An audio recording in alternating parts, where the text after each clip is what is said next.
Et salut à tous, on se retrouve une nouvelle fois en live. On est le 24 mars 2026 et on se retrouve pour discuter de l'actualité football. Alors, c'est très calme en ce moment, hein. On se rappelle, ce week-end a été chargé, hein. Il y a eu pas mal de choses, mais ça va être très calme tout au long de la semaine. Je vous rappelle, on est en trêve internationale, donc on va avoir quelques matchs, mais c'est des matchs amicaux. On va pas avoir grand-chose à se mettre sous la dent, mais on est venu discuter football, évidemment, comme tous les matins. Donc j'espère que vous allez bien, que vous passez un bon début de semaine, que votre lundi a été cool, que aujourd'hui ça se passe bien, et on est là, hein, pour venir discuter football. Donc n'hésitez pas si vous souhaitez parler de n'importe quel sujet. Là, aujourd'hui, on va être très très très très libre, hein. Peu importe ce dont vous souhaitez discuter. En tout cas, on va quand même checker. Donc les matchs d'hier, il n'y avait pas grand-chose, hein. Il y avait rien de toute façon. Vu que les matchs, on en avait parlé, hein, que ce soit la MLS ou le championnat brésilien. Mais on va aller sur les matchs de ce soir. On a quelques matchs, hein. On a la Ligue des champions féminine, évidemment, avec l'OL Lyon qui joue et un choc anglais. Donc c'est les quarts de finale de la Ligue des champions avec le Wolfsburg OL Lyon et Arsenal contre Chelsea. Là, en ce moment, actuellement, hein, où on se parle, on a deux matchs pour les qualifications à l'Euro U17. Donc voilà, on peut en parler si vous le souhaitez, si vraiment vous suivez le Malte-Lituanie ou le Bulgarie-Azerbaïdjan. Mais sinon, on passera à autre chose. Et après, on parlera des matchs, possiblement non pas les matchs de demain parce que c'est encore autre chose, hein, ça sera encore de la Ligue des champions féminine. Mais sinon, on aura évidemment notre revue de presse. Dans la revue de presse, on va parler Ligue 1 de toute façon. Donc on va parler déjà de l'OL Lyon, hein, avec Melchi Duharnais, peut-être la joueuse clé de l'OL dans la quête d'une 9 Ligue des champions, pardon. Donc ça sera pour l'OL Lyon. Après, on aura, Mason Greenwood, la dépendance Greenwood, hein, va s'en sortir sans mettre à jouer pour le choc face à Monaco. Donc là, ça sera au retour de trêve. Donc on verra la durée d'absence de Mason Greenwood. On restera sur l'Olympique de Marseille avec Pablo Longoria où c'est définitivement terminé. On en parlait déjà hier. On va voir, on va faire un petit bilan, on va voir ce qui est dit dans cet article exactement euh, pour le départ de Pablo Longoria à l'Olympique de Marseille. Après, on parle d'une petite info transfert. On a Wesley Saïd qui va quitter le RC Lens à la fin de cette saison avec, avec le RC Lens et il va rejoindre Al Shamal pour la saison prochaine. Je ne sais même pas où ça se trouve. Au Qatar. Donc voilà, Wesley Saïd qui va signer au Qatar pour la saison prochaine. On parlera de Jean-Pierre Rivière et sa présidence à l'OGC Nice, hein, pour ceux qui ont suivi les municipales, Éric Ciotti, le nouveau maire de Nice.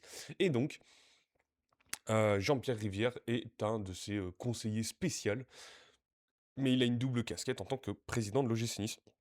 Donc on va voir ce qui va se passer pour lui.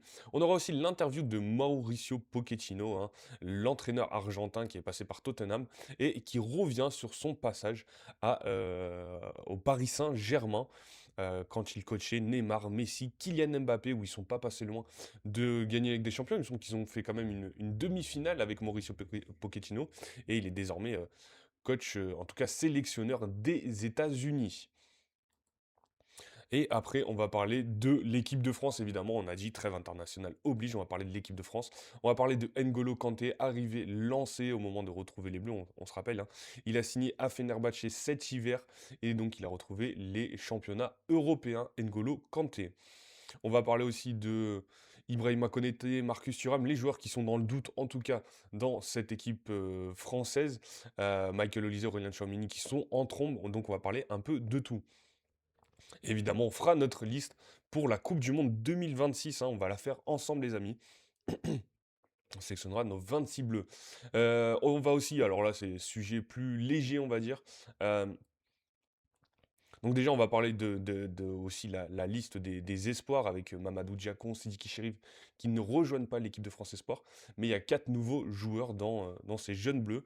Et après, donc je disais, sujet plus léger, les maillots pour cette Coupe du Monde 2026.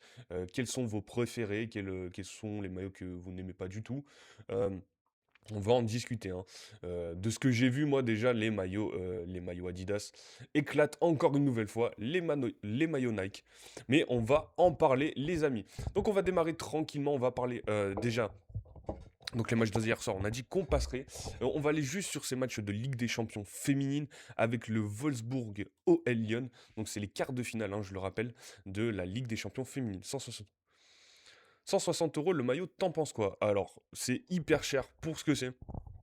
Vraiment, honnêtement. Après, 160 euros, on le rappelle, c'est les maillots pro, hein, vraiment, les kits pro qui sont très très chers. C'est des matières très chères. Bon, après, les équipementiers sont des marges de gros porc dessus, on va dire. Et donc, ça vaut pas du tout le coup. Après, pour ceux qui kiffent, moi je suis un gros collectionneur de maillots. Je suis prêt à les mettre hein, pour pas mal de maillots.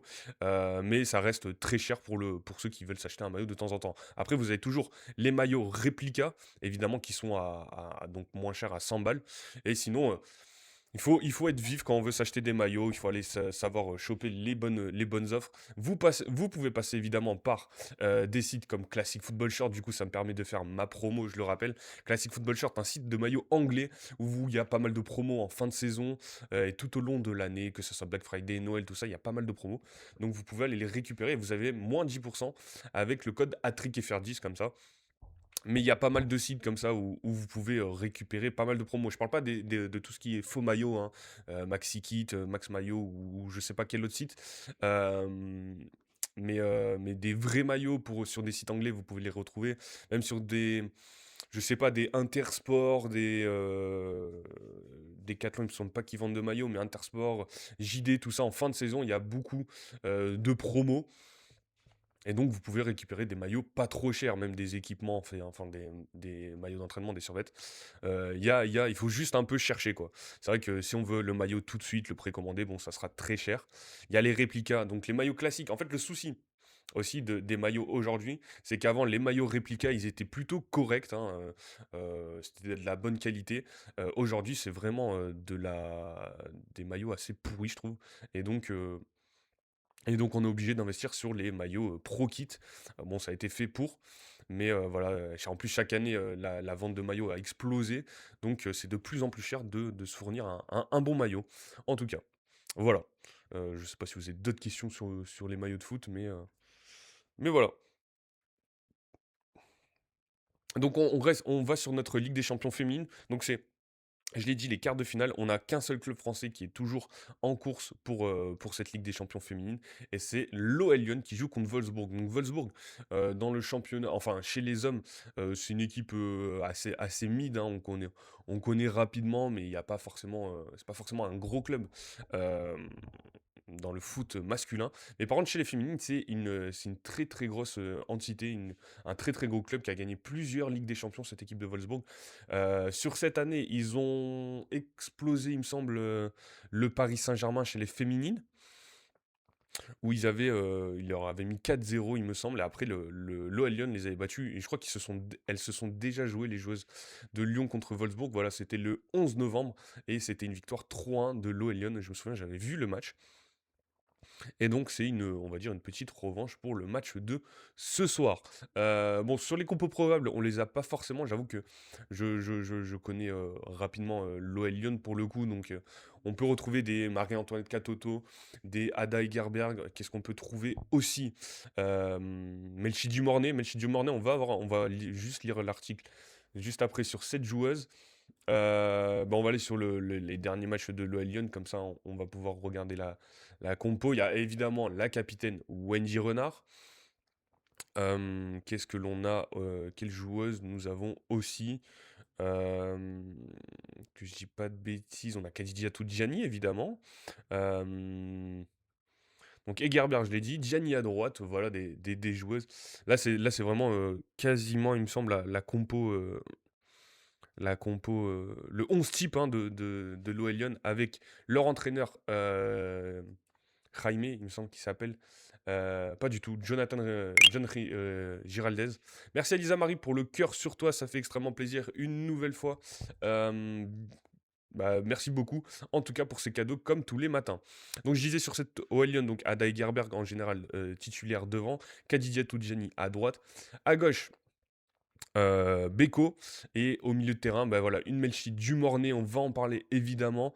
Euh, Egurola, oui, c'est vrai que Vinké, c'est vrai qu'il y a cette joueuse aussi, il me semble. Alors, Johannes, pour le coup, par contre, je ne connais pas du tout. On a Salma Bacha, j'ai oublié Salma Bacha, la française, latérale gauche, très très forte, Salma Bacha. Euh, Vraiment très rapide, très très bonne centreuse aussi. Techniquement, c'est très fort, Salma Bacha. Et Wendy Renard, hein, la capitaine, l'ancienne capitaine en tout cas de l'équipe de France, l'ancienne. En tout cas, très très grande joueuse du football féminin avec Engen à ses côtés et Lorenz, c'est vrai. Après, on a des Tabitha Chawinga aussi. Sombat, la défenseuse française aussi qui est capable de rentrer. Marie-Antoinette Katoto. Et après, je vais arrêter de faire le bluffeur parce que je les connais pas toutes. Zvava, je ne connais pas. Schrader, ça me dit quelque chose de loin, il me semble, quand j'ai vu jouer l'OL Lyon. Mais voilà, très très grosse équipe, hein, on le disait sur la D1 Arkema, elles sont très fortes. C'est lyonnaise. Et donc ce soir, elles jouent leur quart de finale. Alors ça sera à l'extérieur. C'est un match aller-retour, hein. C'est pas comme chez les jeunes ou quoi. C'est un match aller-retour. Donc ça se jouera en Allemagne à la Volkswagen Arena évidemment. Et le retour sera joué à Gerland, hein, il me semble, les féminines, hein. Donc, donc voilà pour ce match. On va aller sur notre petit article sur j'allais dire Tabitha Chawinga, mais non, c'est Melvin Dumornay, évidemment. Euh, Pourquoi Melchi, pardon. Melchi Dumornay peut être la joueuse clé de l'OL Lyon dans la quête d'une neuvième Ligue des Champions, hein. Enfin, 8 Ligues des Champions du coup pour cet OL Lyon. C'est vraiment un des meilleurs clubs au monde, hein. Évidemment géré par Michel Kang à la base, hein, et du coup elle a dû reprendre l'Olympique lyonnais euh, pour, euh, on se rappelle les problèmes d'argent qu'il y avait. Mais en tout cas, elle a fait du très très gros travail déjà à l'OL Lyon, Michel Kang. Elle a toujours un œil dessus, hein, ça a été rapporté par pas mal de journalistes qu'elle a toujours un œil dessus. Et, euh, et que ça tourne très bien en ce moment chez les Lyonnaises. Les Fenotes même. Alors, pourquoi Melchi Dumornay peut être la joueuse clé d'OL Lyon dans la quête d'une neuvième Ligue des Champions? Après avoir offert la Coupe de la Ligue au Lyon en marquant l'unique but de la finale face au PSG, la milieu haïtienne Melchi Dumornay peut être la joueuse clé de la phase à élimination directe de la Ligue des Champions que l'OL démarre mardi soir à Wolfsburg. Donc c'est un article de Siani Dalma. Lorsqu'elle a posé ses valises à Lyon à l'été 2023 après avoir quitté Reims qui disputait la Coupe du Monde avec Haïti, Melchi Dumornay, 22 ans, n'imaginait sans doute pas devoir patienter aussi longtemps avant de soulever le trophée de la C1 remporté à 8 reprises par l'OL Lyon. Corventina, son surnom, arrivait avec de grandes ambitions dans le run. Je veux gagner la Ligue des Champions, nous confiait-elle il y a 3 ans. Le ballon d'or est dans un coin de ma tête. Il faut franchir les étapes, j'y pense, mais je ne m'affole pas. Je sais à quel niveau je dois me retrouver pour atteindre cet objectif et je travaille pour ça. Repositionné attaquante par Joe Montemuro, Dumornay avait brillé en marquant 22 buts en 28 matchs la saison passée. Si l'OL n'avait remporté qu'un seul titre, celui de championne de France, Dumornay, autrice d'un exercice remarquable, est nommée parmi les 3 meilleures joueuses de la saison en Première Ligue, enfin D1 Arkema, hein, la Ligue 1, avait également fait son entrée pour la première fois au classement du Ballon d'Or à une honorable 18e place. L'arrivée de Jonathan Giraldez à la tête de l'équipe combinée à celle de Marie-Antoinette Katoto et le retour au premier plan d'Ada Egerbert en attaque lui ont redonné une place au milieu, là où ses qualités s'expriment le mieux. Il y a quelques semaines, l'ancienne Rémoise était interrogée sur l'apport du technicien espagnol qui semble avoir parfaitement compris comment l'utiliser. Il nous demande de bien respecter notre position et le plan de jeu, d'occuper notre espace, détail est tel. Une fois touché, c'est là qu'il a besoin que je crée, que je sois entre les lignes, que je sois une option, que je fasse des appels. Forcément, moi parfois j'ai envie de courir partout, mais je pense que ça me permet d'avoir un équilibre et d'être beaucoup plus fraîche. Lundi, à la veille de retrouver Wolfsburg pour la deuxième fois cette saison, Giraldez a loué l'importance de Dumornay dans son système. Melchi doit participer aux phases offensives et défensives, expliquait-il, son rôle a beaucoup changé et je suis très content de son évolution. Elle a la possibilité de participer à la construction du jeu, la progression du jeu et aussi d'être dans la surface de réparation.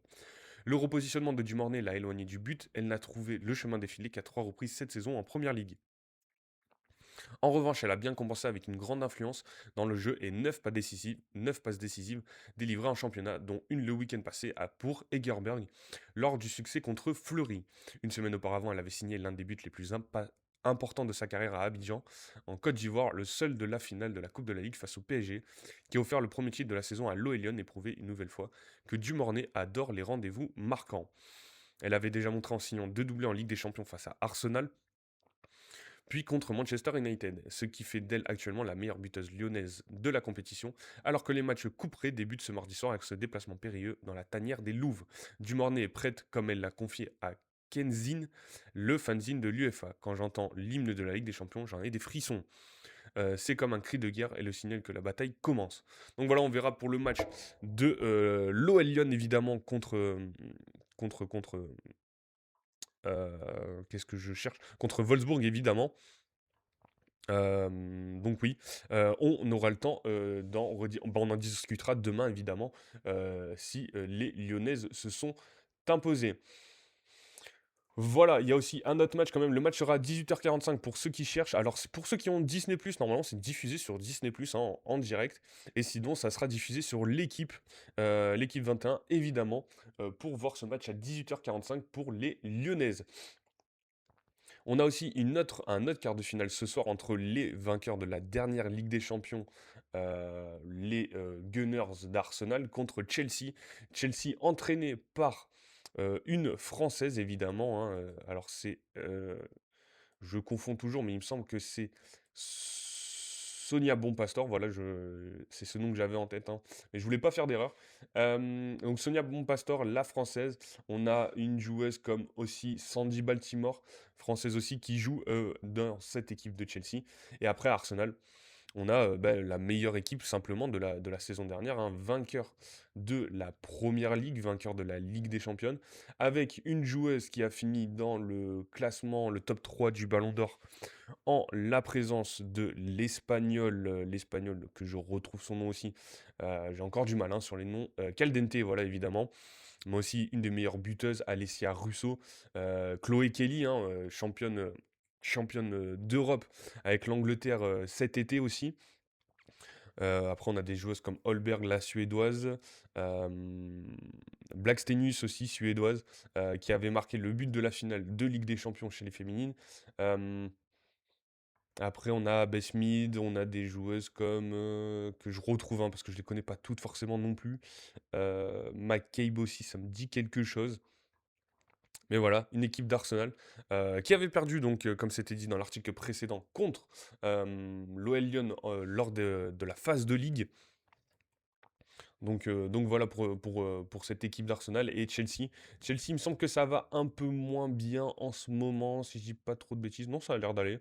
En, en première ligue féminine, évidemment, elles sont troisième, derrière Manchester United et Manchester City. Donc voilà, ça va être un match plutôt intéressant entre deux équipes anglaises qui sont plutôt douées, hein, plutôt de bonnes équipes, hein. Elles ont fait match nul ce week-end contre les London City Lionesses. Où joue Delphine Cascarino hein, pour Londres. Et donc Chelsea, on retrouve, je l'ai dit, des Sandy Baltimore. Euh, Quelle joueuse bon après je connais pas forcément là pour le coup l'équipe de Chelsea. La gardienne par contre, la gardienne anglaise, Anna Hampton, évidemment championne d'Europe elle aussi. Et après je les connais un peu moins peut-être. Euh, alors c'est Kendra Walsh. Keira Walsh, pardon. Keira Walsh aussi que je connais rapidement. Euh, Lucy Bronze, ouais, ça, c'est des joueuses anglaises hein, qui ont gagné le. Lauren James, évidemment, la sœur de Rhys James, hein, qui joue dans le même club que son frère. Et après, deux, trois autres joueuses comme ça, bon, je les connais pas forcément toutes, mais voilà, donc pas mal de blessés aussi dans cette équipe de Chelsea, on le voit hein, sur leur dernier match. Donc on verra pour ces résultats de Ligue des Champions féminines. Demain, on aura un classico entre deux équipes espagnoles. Ça va être plutôt cool, plutôt intéressant à suivre. Évidemment, pour ceux qui souhaitent pas, enfin pour ceux et celles qui souhaitent suivre ce quart de finale à 21h, ça sera sur Disney+. Hein. On rappelle, l'OL Lyon diffuse à 18h45 et la suite, ça sera diffusé sur Disney+, hein, pour ceux qui ont le service de streaming. Voilà pour ces matchs de ce soir, évidemment. Les matchs de demain, on en parlera évidemment demain matin. Mais en tout cas, voilà, c'est un peu les seuls matchs qu'on a, hein. On va avoir les matchs les matchs internationaux qui vont arriver, évidemment. Mais pour l'instant, ça reste assez calme. Euh, on a, qu'est-ce que l'on a? Ouais, des qualifications à l'Euro U17 où la France va jouer contre la Slovénie, hein, évidemment, demain. On a dit la Ligue des champions féminines. Après, on a des amicaux internationaux. Et sinon, tout va un peu démarrer jeudi. Donc, euh, donc voilà, on aura le temps d'en rediscuter. On a les qualifications à l'Euro U21 pour jeudi avec l'équipe de France Espoir. Et de toute façon, on va en discuter, hein, de la sélection de Gérald Batic, hein, il me semble que c'est bien lui. Euh, voilà. Voilà, voilà, pour les matchs de ce soir. Je sais pas si vous avez des questions dans le chat, sinon on va aller directement sur notre revue de presse, évidemment, hein. Ça va être plus intéressant que d'autres choses. Voilà. Donc sur notre revue de presse, on a dit qu'on allait parler de l'Olympique de Marseille en pleine Mason Greenwood dépendance. Comment l'OM va s'en sortir sans s'en mettre à jouer pour le choc face à Monaco. Blessé et suspendu, le meilleur buteur marseillais Mason Greenwood manquera le prochain match à Monaco. Une deuxième absence en 2 saisons qui tombe mal dans le sprint pour la qualification en Ligue des Champions. C'est un article de Baptiste Chaumier et de Simon Boll. L'OM a laissé filer plus qu'un match, une série positive et des points précieux dans la course au podium dimanche face à Lille 2-1. Alors pour ceux qui étaient sur le live hier, je vous avais dit que j'avais pas encore vu la rediffusion. C'est vrai qu'il y a quelques erreurs d'arbitrage entre l'Olympique de Marseille et le LOSC. Par exemple sur la première action avec Nathan Ngoy qui met le pied pleine face sur Igor Pechao. La faute de Verdonk aussi qui est assez scandaleuse et qui fait sortir Mason Greenwood du coup qui est blessé. Même Haraldson, hein, qui vient mettre à coup. Bon, il y a eu pas mal de choses dans ce match qui sont assez scandaleuses. Mais voilà, encore une fois, comme je l'ai dit hier, les erreurs d'arbitrage ça arrive à peu près toutes les semaines et dans tous les championnats. Donc voilà. Le club marseillais a aussi perdu Mason Greenwood dès l'entame après une charge de Calvin Verdonk dont l'anglais ne s'est pas remis, l'obligeant à sortir la jambe gauche. Trop douloureuse, une lésion musculaire était redoutée mais les examens passés lundi n'ont révélé qu'une simple béquille au quadriceps gauche. L'ex-joueur de Manchester United aura toute la trêve internationale pour récupérer, mais il ne sera de toute façon pas disponible pour le déplacement crucial à Monaco le 5 avril, car il sera suspendu. Face aux Lillois, Greenwood a reçu son 5e avertissement de la saison, le 3e sur les 4 derniers matchs. Ces derniers temps, Abibay avait confié sa vigilance accrue quant aux joueurs menacés par une suspension. Pardon. En défense, notamment Benjamin Pavard, Facundo Medina, Timothy Weah et le staff sensibilisait plus particulièrement Greenwood avant chaque match afin qu'il ne retire pas son maillot en cas de but. Le carton est finalement venu d'une réaction d'humeur après la faute de Verdonk et la charge d'Haraldson dans une échauffourée. L'OM sans Greenwood, c'est Guingamp. On n'est pas loin de la vérité quand même, hein. Pour le coup, là, comme c'était dit dans le titre de l'article, hein, c'est vraiment une Mason Greenwood dépendance en ce moment. Et je vais pas forcément contredire par rapport à ça pour le coup. 75 matchs disputés depuis son arrivée à l'été 2024. On avait 3 défenseurs sous le coup d'une suspension. Mason aussi était à 4 cartons jaunes, a rappelé Habibé dimanche soir. Je l'avais prévenu sur les provocations des adversaires, mais quand je vois l'image, je me demande comment il ne peut pas réagir. Il a une réaction d'orgueil et de crainte finalement sur la charge qu'il vient de subir. Dans l'analyse de la situation globale sanctionnée de façon égale, Mason Verdonk et Haraldson, c'est étrange. Pour le coup, il a pas tort, Abibey, sur ça, qu'il est suspendu. Alors, il a vraiment réagi à chaud sur la charge. Mais bon, la charge, elle est assez violente. Et pour le coup, là, je suis d'accord avec ce que dit Abibey. En tout cas, merci à Dwayne AR et Prono pour le follow, ça fait extrêmement plaisir. Bienvenue, hein, dans la communauté Attrick, en tout cas, ça fait extrêmement plaisir de discuter football de plus en plus avec de plus en plus de personnes en tout cas. Le niveau de jeu est pitoyable et en plus je crois que Lille avait joué cette semaine. Effectivement, Lille avait joué en Ligue Europa cette semaine contre Aston Villa, ils se sont fait éliminer de Ligue Europa pour ceux qui ne le savent pas. Euh, Après pour le coup, Lille, ça va un peu mieux en ce moment, mais c'est vrai que Marseille, depuis que Habibey a récupéré le club, on va dire, bah, c'est un peu il a du mal à trouver un peu un 11 équilibré, on va dire. Pas équilibré, mais c'est vrai qu'ils ne font pas vraiment rêver cette équipe de l'Olympique de Marseille. Alors c'est plutôt solide, ça a gagné quelques matchs, un but à zéro. Mais bon, comme je l'ai dit, comme je l'ai déjà dit précédemment, Je trouve pas que ça soit assez incroyable, c'est un peu mou. Après, peut-être que physiquement aussi, la fin de saison se rapproche et les Marseillais sont de plus en plus dans le jus. Mais c'est vrai que le niveau de jeu est pas incroyable dans cette équipe de l'Olympique de Marseille. Alors, reste à savoir si la commission de discipline décidera ou non de retirer cet avertissement sévère lors de sa prochaine séance. Sollicité sur un éventuel recours, l'OM n'a pas donné suite. De son côté, dimanche soir au Vélodrome, Bey a surtout regretté la blessure de son joueur qui a modifié notre match, car on connaît l'importance de Mason dans notre jeu et sur l'aspect offensif. D'après Opta, depuis son arrivée à Marseille à l'été 2024, Greenwood a disputé 75 matchs, 6075 minutes au total, soit 8 de plus que tout autre coéquipier. A été seulement remplaçant à 5 reprises et n'a manqué qu'une rencontre quand Roberto De Zerbi l'avait laissé sur le banc à Auxerre début novembre. Aubameyang n'est pas au niveau, mais personne ne le met sur le banc. Alors Aubameyang, oui, c'est vrai qu'il est... Alors, il est dans le jus lui aussi. Le pire, c'est que cet été, beaucoup de joueurs vont partir. Euh, Alors effectivement, Aubameyang n'est pas au niveau, mais bon, c'est un joueur qui a 37 ans, on lui demande pas de faire ce qu'il faisait, dans sa grande époque à Arsenal ou à Dortmund et pour le coup, il est pas forcément, correctement remplacé, hein, que ça soit un Amine Gouiri ou d'autres joueurs qui jouent en pointe comme ça, c'est assez mauvais, je trouve. Enfin, pas au niveau en tout cas. Donc que ce soit Pierre-Emerick Aubameyang ou d'autres joueurs qui jouent en pointe, ça fait pas forcément le travail, je trouve. En tout cas, merci beaucoup pour les lives, hein. Je vois que ça monte déjà ce matin, ça fait extrêmement plaisir. Si le rendement sans l'ailier au coup d'envoi est équivalent à 1,8 points par match, les statistiques offensives 2,2 buts par match contre 1,4 et l'impression visuelle sont bien différentes en sa présence. Le meilleur buteur marseillais, 25 buts cette saison, toutes compétitions confondues, et bien souvent le premier, parfois le seul, à faire avancer le jeu et créer des décalages, même s'il peut être trop prévisible ou neutre dans les grands rendez-vous. Euh, Qu'est-ce qui se passe? Bah, salut à tous ceux qui sont sur le live Twitch évidemment. Merci à Thomas Sorar pour le raid, hein, de ce que je vois. Donc salut à tous les amis, bienvenue sur l'actu du jour évidemment.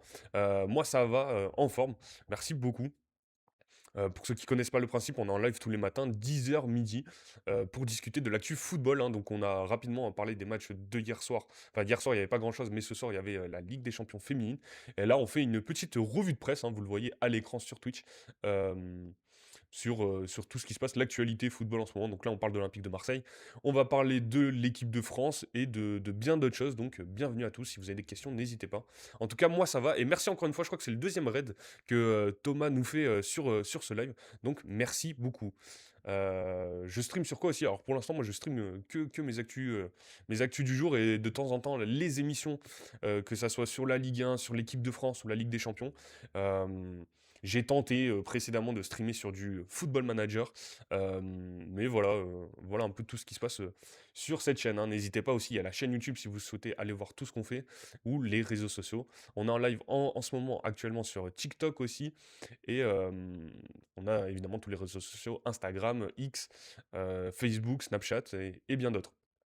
Voilà, donc en tout cas, merci à tous d'être présents sur le live. N'hésitez pas à me suivre aussi si vous souhaitez rester connecté, que ça soit sur TikTok ou sur Twitch. Ça ferait extrêmement plaisir, ça nous aide à avancer à chaque fois. Donc voilà. Euh, donc si on continue sur la Mason Greenwood dépendance, sans lui, Ethan Nwaneri, buteur dimanche, mais assez discret, et Ahmed Junior Traoré, peu en vue, sont des options en manque de repères et de rythme. Bay pourrait en profiter pour revoir son animation offensive afin d'associer Amine Gouiri et Pierre-Emerick Aubameyang et tenter de sortir de cette Greenwood dépendance par défaut. Alors l'association Pierre-Emerick Aubameyang-Amine Gouiri, à voir ce que ça va donner évidemment. Donc voilà pour cet Olympique de Marseille. On avait juste un article sur Pablo Longoria aussi. On en a parlé hier, hein, Pablo Longoria quitte la présidence de l'Olympique de Marseille. Donc c'est définitivement terminé. Lundi, l'OM et Pablo Longoria ont officialisé leur séparation. Le dirigeant espagnol avait vu depuis un mois son champ d'action être réduit. Euh, Lundi matin, à travers un court communiqué, l'OM a officialisé la fin de l'aventure de Pablo Longoria au club, un peu plus d'un mois après la réduction de son champ d'action et la nomination de l'intérimaire Alban Juster à son poste. Il restait aux avocats du propriétaire Franck McCourt et du dirigeant espagnol à s'étendre sur les conditions de son départ financière, notamment après près de 6 années de présence depuis l'été 2020 comme directeur du football puis président, c'est désormais acté. La récente publication des extraits de procès-verbaux du conseil de surveillance du club confirme que Longoria a présenté sa démission de ses fonctions de président et de membre du directoire avec effet au 28 février. Par ailleurs, dès le 17 février, le jour où Macourt a annoncé le maintien en poste de Mehdi Benassia et le périmètre réduit de Longoria, Juster a été nommé directeur général de la Société olympique de Marseille en lui conférant tous les pouvoirs pour représenter la société à l'égard des tiers dans les mêmes conditions que le président du directoire Longoria. Donc c'est Alban Juster, un peu le nouveau président de l'Olympique de Marseille. Une fonction abandonnée une fois qu'il a été désigné président. Le 28 février, le mandat de Juster au sein du directoire expire le 3 juillet prochain. Donc on verra pour l'organigramme de cet Olympique de Marseille, hein. Qu'est-ce qui va se passer l'année prochaine pour ce club à qui il ne reste plus que la Ligue 1 à jouer, une place sur le podium ou au moins pour qualificative à la Ligue des Champions la saison prochaine. Voilà.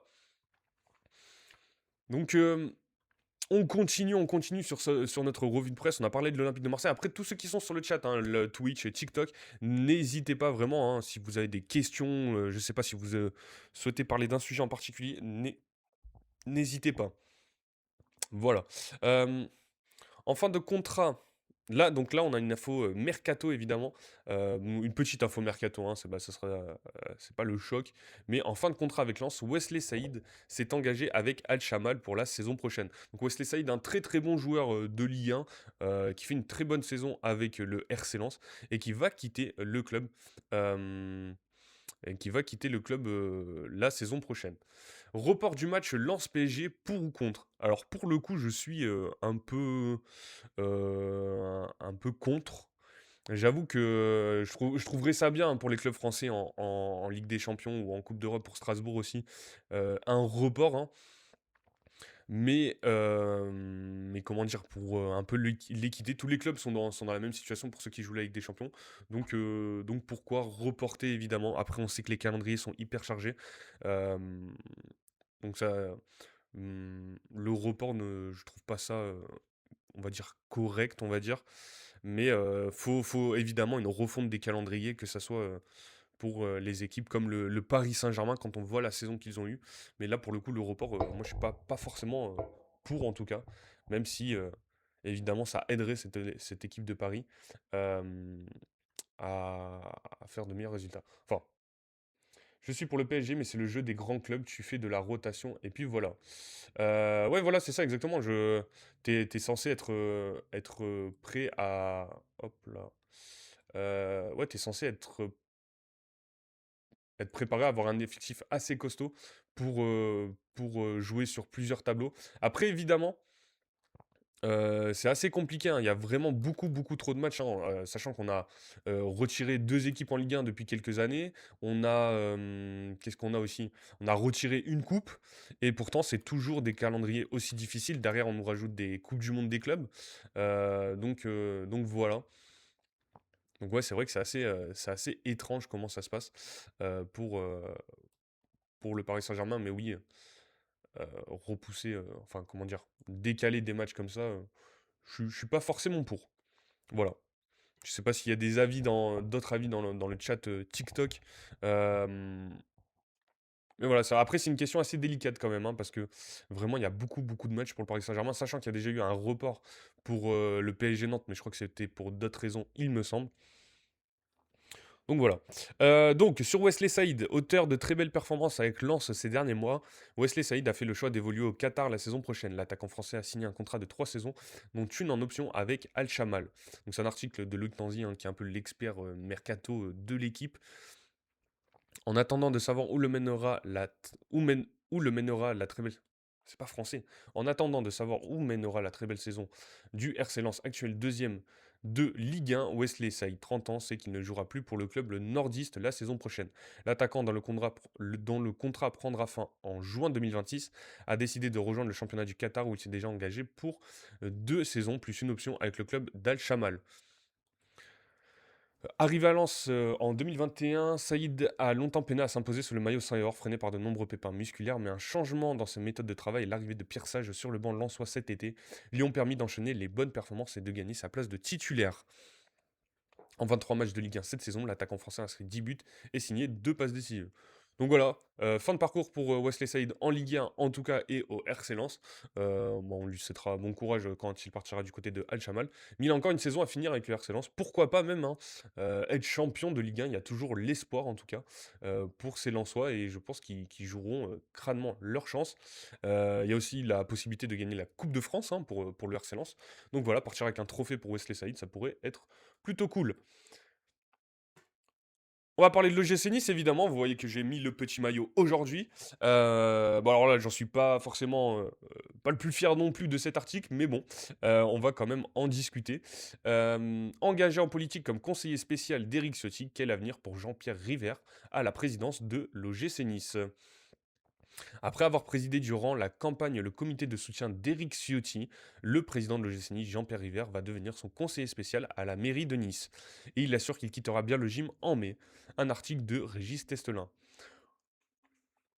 Au lendemain de la sévère défaite subie par l'OGC Nice samedi soir à domicile contre le Paris Saint-Germain, Jean-Pierre River, redevenu président du club en décembre, a retrouvé le goût de la victoire aux côtés d'Éric Ciotti.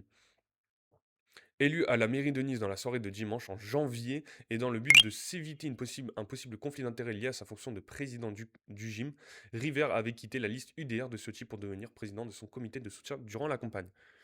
Qu'est-ce que je vois? Gilles Decors qui est présent dans le chat TikTok. Merci énormément pour les 4 roses, ça fait extrêmement plaisir. Merci beaucoup et bienvenue une nouvelle fois sur ce live. En tout cas, merci pour tous les cadeaux, pour les raids, tout ça. Je vois qu'il y a pas mal de choses à chaque fois sur les lives. Et enfin, en tout cas, il y en a de plus en plus et ça fait extrêmement plaisir. Merci en tout cas, les amis. Ouais, dimanche, alors qu'il se trouvait juste derrière lui à la tribune, Rivière a été la première personne que le nouveau maire de Nice a nommément remercié, comme il l'aurait fait pour son plus grand soutien. Et comme il avait décidé pendant la campagne, le président du gym ne sera pas son premier adjoint, mais un conseiller spécial, ce qu'il nous a confirmé. Et Rivière veut rester au gym jusqu'en mai. Conseiller du maire et du président de la métropole assure l'intéressé dont la nuit de dimanche à lundi a été festive et courte avec 4 attributions, le développement économique, le secteur urbanisme, le logement, patrimoine, les partenariats internationaux et les grands projets. En décembre, River avait promis que son troisième mandat de président du gym ne durerait pas plus de 5 mois, le temps de maintenir le club en Ligue 1. L'idée est toujours de rester jusqu'en mai et si possible jusqu'à la finale de la Coupe de France. Nice jouera sa demi-finale face à Strasbourg le 22 avril. Donc la finale de Coupe de France, ça sera le 22 mai. Car je suis revenu pour donner un petit coup de main, explique-t-il. Je suis à fond dans l'objectif maintien et dans la préparation de la saison suivante, qui sera compliquée par la forte diminution des droits télé. Et si Ineos, propriétaire du club, lui demandait de rester, nous n'en sommes pas là, répond-il, même s'il n'y aurait pas d'incompatibilité. On verra ce qui se passe, mais je ne peux pas tout cumuler. Il faut beaucoup de temps pour faire tout cela. Participerait-il à la désignation de son successeur? Si son départ fin mai se confirme, et Maurice Cohen pourrait-il être celui-ci? On n'en est pas là, je suis concentré sur l'objectif. Ce qui a changé, c'est la victoire d'Auxerre contre Brest, qui n'est plus qu'à 5 points derrière, ce qui est beaucoup et peu à la fois. Je suis vigilant, car ça peut aller très vite, mais j'ai toute ma confiance dans le coach et dans son groupe. Donc voilà, hein, beaucoup d'interrogations sur la fin de saison de l'OGC Nice. Bah déjà, descendra pas, c'est la grosse question. Est-ce que Jean-Pierre Rivière restera président de l'OGC Nice malgré son implication en politique? Est-ce qu'on aura d'autres nouvelles? Est-ce que Ineos restera l'actionnaire principal de l'OGC Nice? Est-ce que Maurice Cohen restera dans l'organigramme aussi? Beaucoup de questions pour cette fin de saison. Pour l'instant, bah, comme c'est dit, on a que les infos de la mission maintien et pas plus que ça. Honnêtement, c'est très compliqué vraiment d'avoir des infos sur ça, sur ce qui se passe à Nice. Et on verra réellement aussi l'implication de Jean-Pierre Rivière, qui soit président de l'OGC Nice ou non, avec le, le, avec le maire de Nice, du coup, Éric Ciotti. Mbappé démission. Mais pourquoi directement on parle de Mbappé comme ça? Euh, Salut à Bulbe déjà qui est présent sur le live, hein, ça fait une nouvelle fois plaisir de voir nos amis Gilles de Corse et Bulbe présents sur les lives de l'actu du jour. Est-ce qu'il y a une raison particulière pour parler d'Mbappé? En tout cas, on va en parler de Kylian Mbappé, évidemment. On va parler de l'équipe de France, hein. On va faire nos 26 pour la Coupe du Monde. Si vous voulez, on les fait tout de suite. Euh, T'es bien mignon ce matin. Non, c'était par principe, d'accord. Il faut le rappeler à chaque fois qu'on veut voir la démission de Kylian Mbappé. Alors, ça reste les mots du chat. Je ne suis pas dans cette team. Moi, je suis pour Kylian Mbappé. Voilà. Si je devais militer pour quelque chose, peut-être le retour d'un Antoine Griezmann en équipe de France.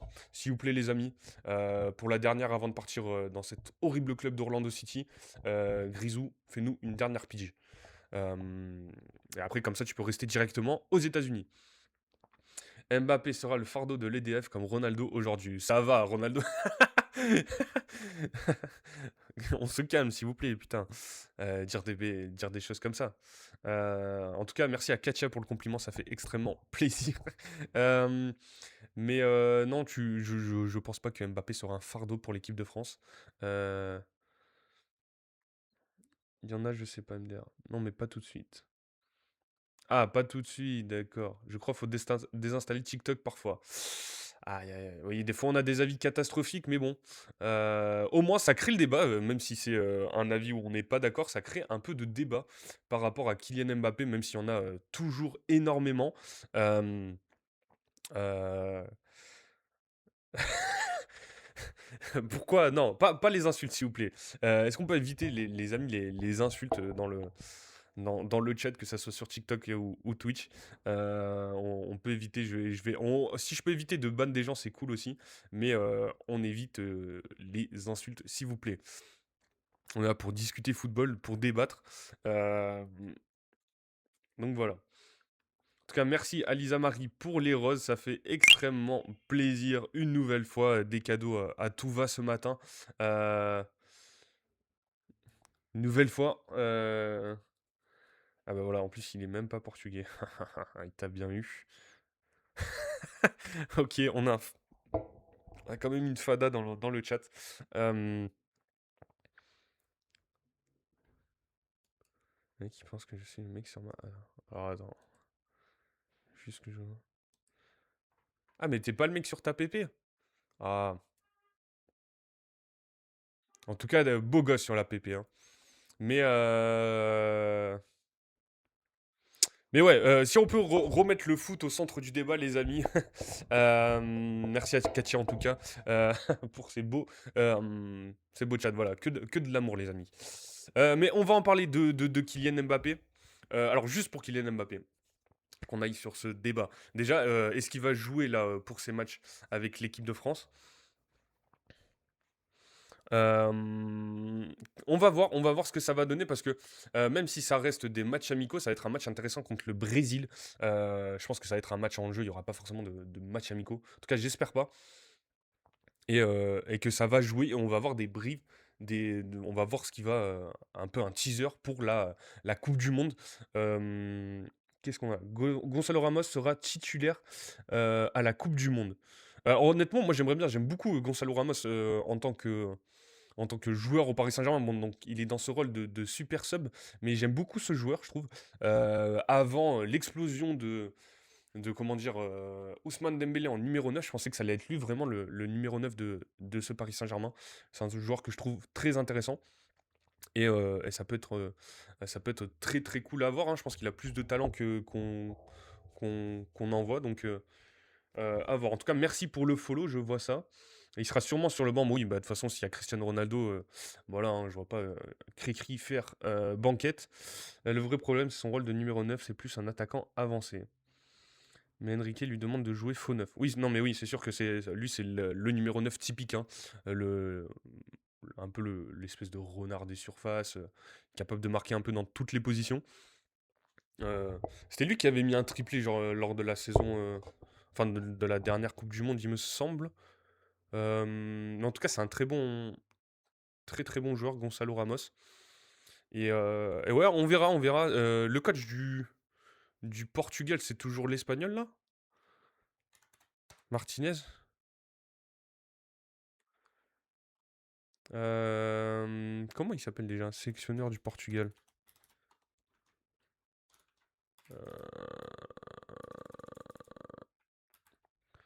Aidez-moi dans le chat, putain de merde.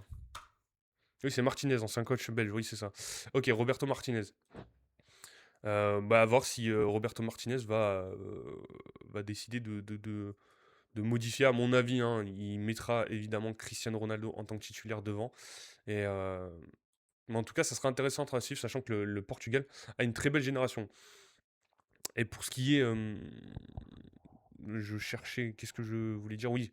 Et après, on verra évidemment pour l'équipe de France. En tout cas, on a une interview de Mauricio Pochettino. Donc l'interview, elle est assez longue, mais je pense qu'elle va être très très intéressante aussi. En plus, lui aussi sera à la Coupe du Monde de 2022 avec les États-Unis, hein. C'est le nouveau, enfin ça fait maintenant 2 ans, je crois, qu'il est sélectionneur des États-Unis. 1 an ou 2 ans, je sais plus. Mais voilà, Mauricio Pochettino qui a un sacré parcours en tant que coach quand même, quand il était finale de Ligue des Champions avec Tottenham. Euh, il a fait demi-finale quand même avec le Paris Saint-Germain, mais avec une équipe de mutants. Et, euh, et donc il revient sur son parcours un peu, sur le Paris Saint-Germain, sur lui en tant que nouveau sélectionneur des États-Unis.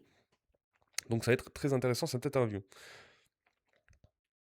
Il avait mis Ronaldo sur le banc, ouais, ça je m'en souviens. Il boudait, oui, c'est Martinez, ancien coach du Blaise. Quand je vois que Martinez préfère mettre Joao Neves latéral droit, ça me frustre un peu.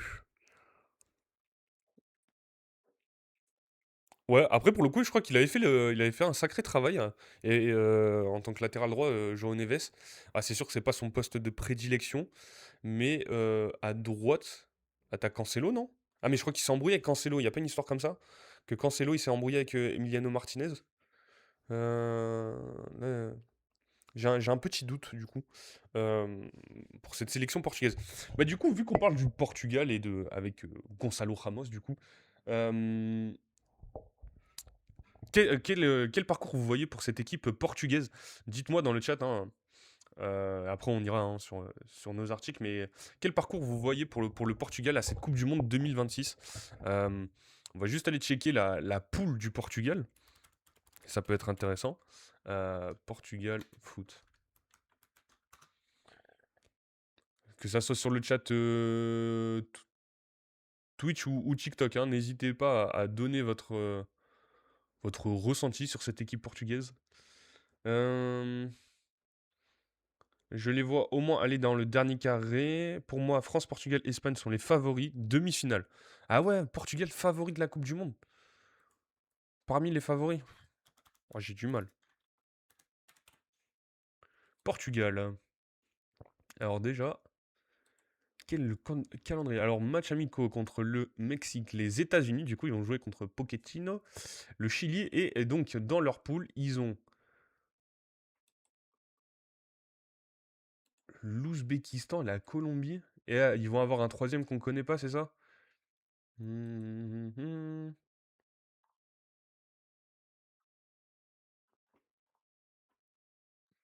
Putain, ça va être terrible cette Coupe du Monde là à 1 million.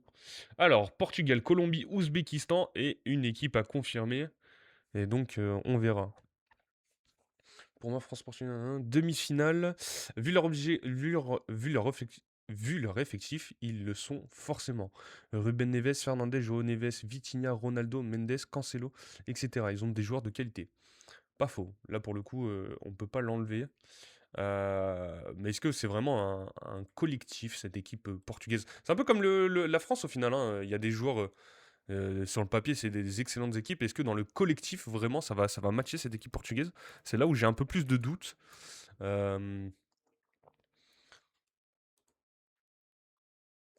alors, après, je crois qu'au cage, il manque d'un vrai gardien quand même, hein. Ouais, Rui Silva, c'est plutôt un bon gardien, je trouve, par contre. José Sa, d'accord. Gonçalo Ignacio, Thomas Araujo, Antonio Silva, Renato Vega, Nuno Mendes, Mateus Nunes, Diogo Dalot, Joao Cancelo.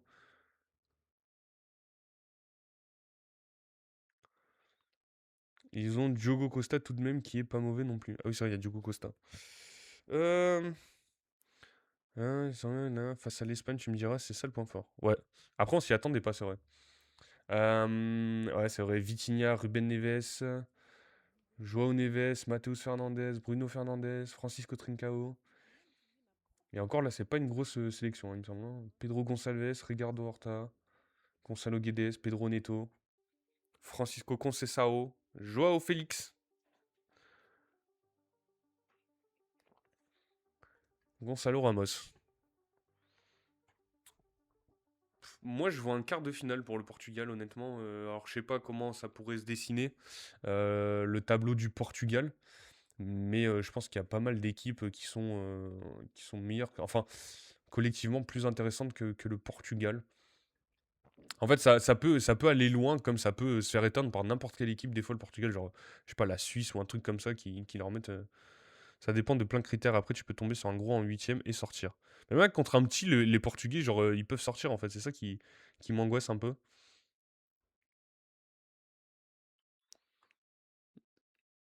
Hmm, on- Là, si on, genre, par exemple, si on reprend la Coupe du Monde 2022, c'est contre le Maroc qui se font sortir.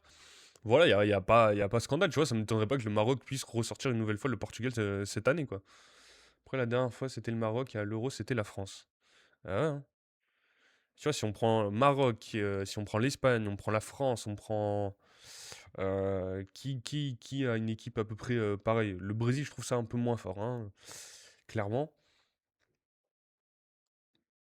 L'Allemagne peut sortir le Portugal.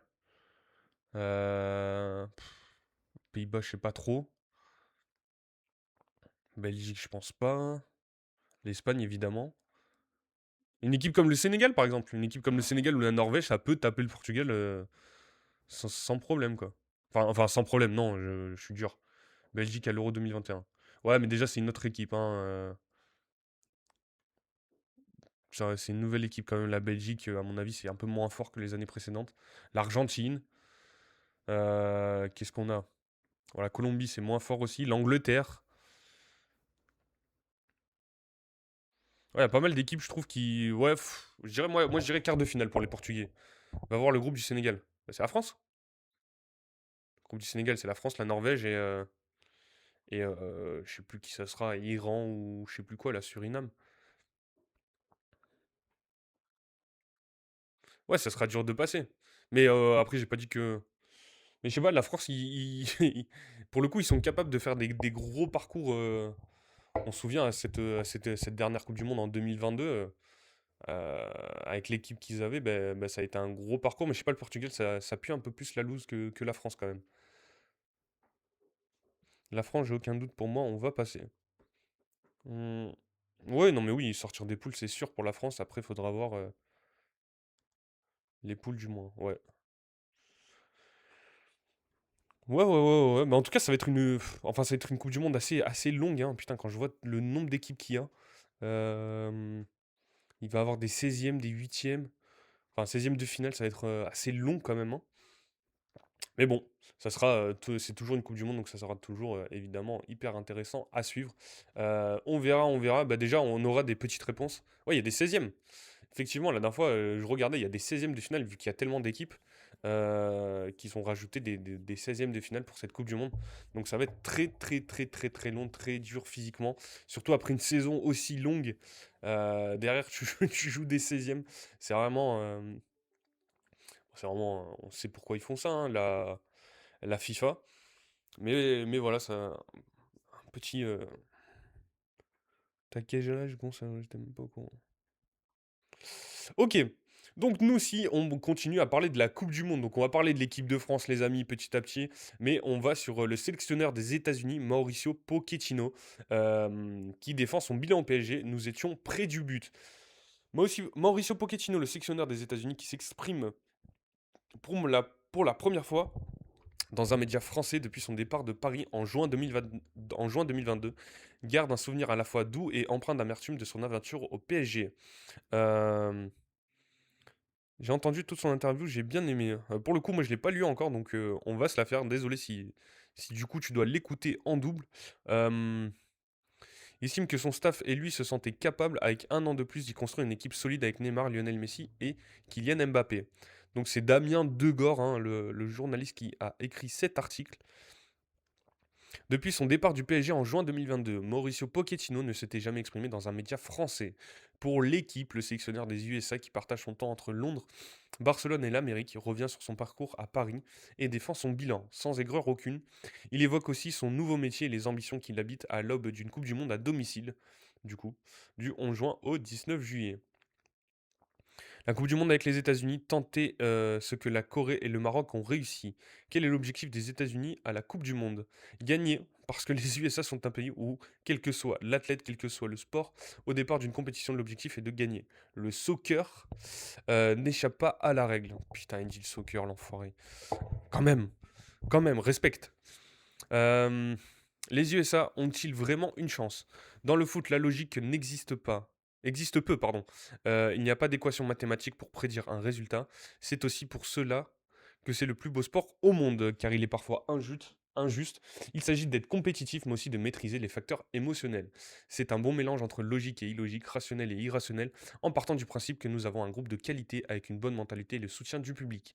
Tout est réuni pour obtenir une énergie positive et tenter ce que la Corée du Sud et le Maroc ont réussi en 2002 et 2022. Les deux équipes ont été éliminées en demi-finale. Je t'ai entendu ricaner au moment de lire gagner. Bah ouais, logique. Logique. Logique. Là. Les États-Unis qui gagnent la Coupe du Monde, ça serait. Bah après, avec tout ce qui se passe, on va pas aller dans des mots forts, mais corruption, tout ça. Donald Trump, ami avec Gianni Infantino. Les États-Unis qui font un sacré parcours, bon, ça serait bizarre, mais pas forcément plus que ça, quoi. Allez vous parler du développement du soccer avec Hugo Lloris que vous avez entraîné à Tottenham. Bien sûr, je suis en contact avec Hugo, un grand champion et une personne magnifique qui, comme Léo Messi, aide au développement de la MLS. Hugo nous a aidé à appréhender la culture US, différente de ce qu'on connaît en Europe, à laquelle nous devions nous adapter. Avant et pendant cette Coupe du Monde en tant que sélectionneur des USA, vous serez soumis à des questions extra-sportives sur Donald Trump, sur la politique des États-Unis dans le monde. Êtes-vous prêt à y répondre? Je suis prêt à les écouter, mais ce n'est pas mon devoir de parler de politique. Je peux dire en tant qu'être humain que je suis contre toute forme d'injustice, mais il ne faut ni hypocrisie ni démagogie. Dès lors, comment puis-je, en tant que personnalité publique, contribuer à un monde meilleur? Non pas en étant démagogue, mais ou en ne prenant la parole que lorsque les médias m'en donnent l'occasion. Mais si je peux agir en coulisses, si j'ai accès à des personnes influentes capables d'améliorer le monde, je le fais, c'est dans ma nature.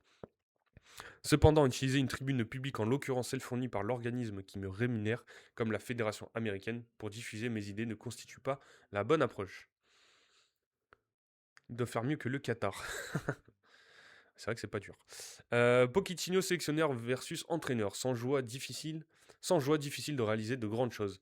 Le métier de sélectionneur vous plaît-il? C'est un job différent. Nous sommes un staff qui a besoin du travail au quotidien. On est habitué à vivre ensemble et surtout on a besoin de voir le joueur tous les jours parce qu'on a cette capacité à pénétrer son univers pour l'aider. Là, notre méthodologie doit changer. Mais cela nous permet de grandir. La difficulté pour tout staff réside dans la transmission de notre vision, son adaptation à un joueur aux philosophies différentes, l'adhésion de chaque joueur puis sa diffusion au sein du groupe, ainsi que les 26 partagent la même vision. Savez-vous qui a dit on vit dans un monde où a priori seul le résultat impacte? Il faut savoir que le processus peut être long. Non. Vous, dans l'équipe, le 27 octobre 2017, comme sélectionneur, les résultats a-t-il encore un plus gros impact? Pour qui? Pour le public, pour le sélectionneur, afin qu'il survive. Oui, je crois que le résultat est déterminant. Le football est un sport dans lequel tu peux avoir des résultats sans structure solide. Sans entraîner d'une manière ou d'une autre, tu peux insister sur la dimension tactique et que l'équipe ne réponde pas. Tu ne peux pas faire de tactique du tout et gagner derrière. Le football est d'une telle richesse qu'il n'y a pas de vérité absolue. Aujourd'hui, je crois que le résultat compte de plus en plus, peut-être plus que le processus, que la forme, que le style. Mais cela ne saurait contredire le fait que chacun doit trouver sa propre voie, son propre style, ses propres idées. Partagez-vous l'avis de Carlo Ancelotti qui considère que le style ne dépend pas de l'entraîneur? Je ne vais pas contredire Ancelotti quand même. Si vous n'êtes pas d'accord, pourquoi pas? Car il possède une immense expérience. La conception footballistique de tout entraîneur part du principe que chacun ressent le football différemment. Chacun a son caractère et sa personnalité. Il ne faut pas vouloir copier ou être quelqu'un d'autre. Il faut être soi-même. Un entraîneur marque toujours l'équipe de son empreinte, même sans les meilleurs joueurs ou ceux qui correspondent à sa vision. Parfois, quand on dit non, le meilleur entraîneur c'est un tel ou un tel, je réponds qu'il faut avoir beaucoup de respect pour ces entraîneurs qui ont tout vu avec beaucoup ou peu de moyens et qui ont dû faire preuve de créativité ou marquer leurs équipes de leurs empreintes.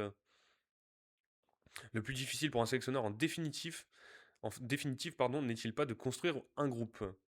Oui, et ce n'est pas facile pour l'extérieur de le comprendre. Le public voit un joueur, le trouve bon et estime qu'il doit jouer, mais le joueur en question n'est peut-être pas celui qu'il faut à l'équipe, celui qui galvanise les autres, les rend meilleurs. C'est pour ça que la capacité d'analyse du staff est si importante.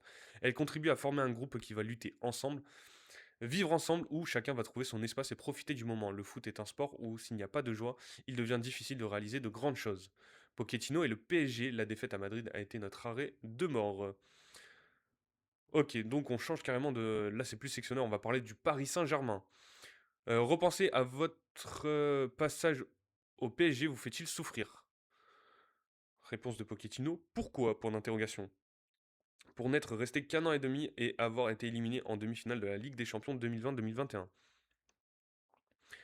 Paris est un bon souvenir, peut-être que les gens l'oublient, mais quand on remet les choses en perspective, nous sommes arrivés en janvier avec le Covid, avec plusieurs joueurs blessés, une équipe troisième de la Ligue 1, la situation ne répondait pas aux normes d'un staff technique qui débarque. Pourtant, on a éliminé Barcelone, le Bayern Munich et atteint les demi-finales de la C1 contre Manchester City sans Mbappé au retour. L'équipe a été transformée l'été suivant et nous avons bien joué ensuite.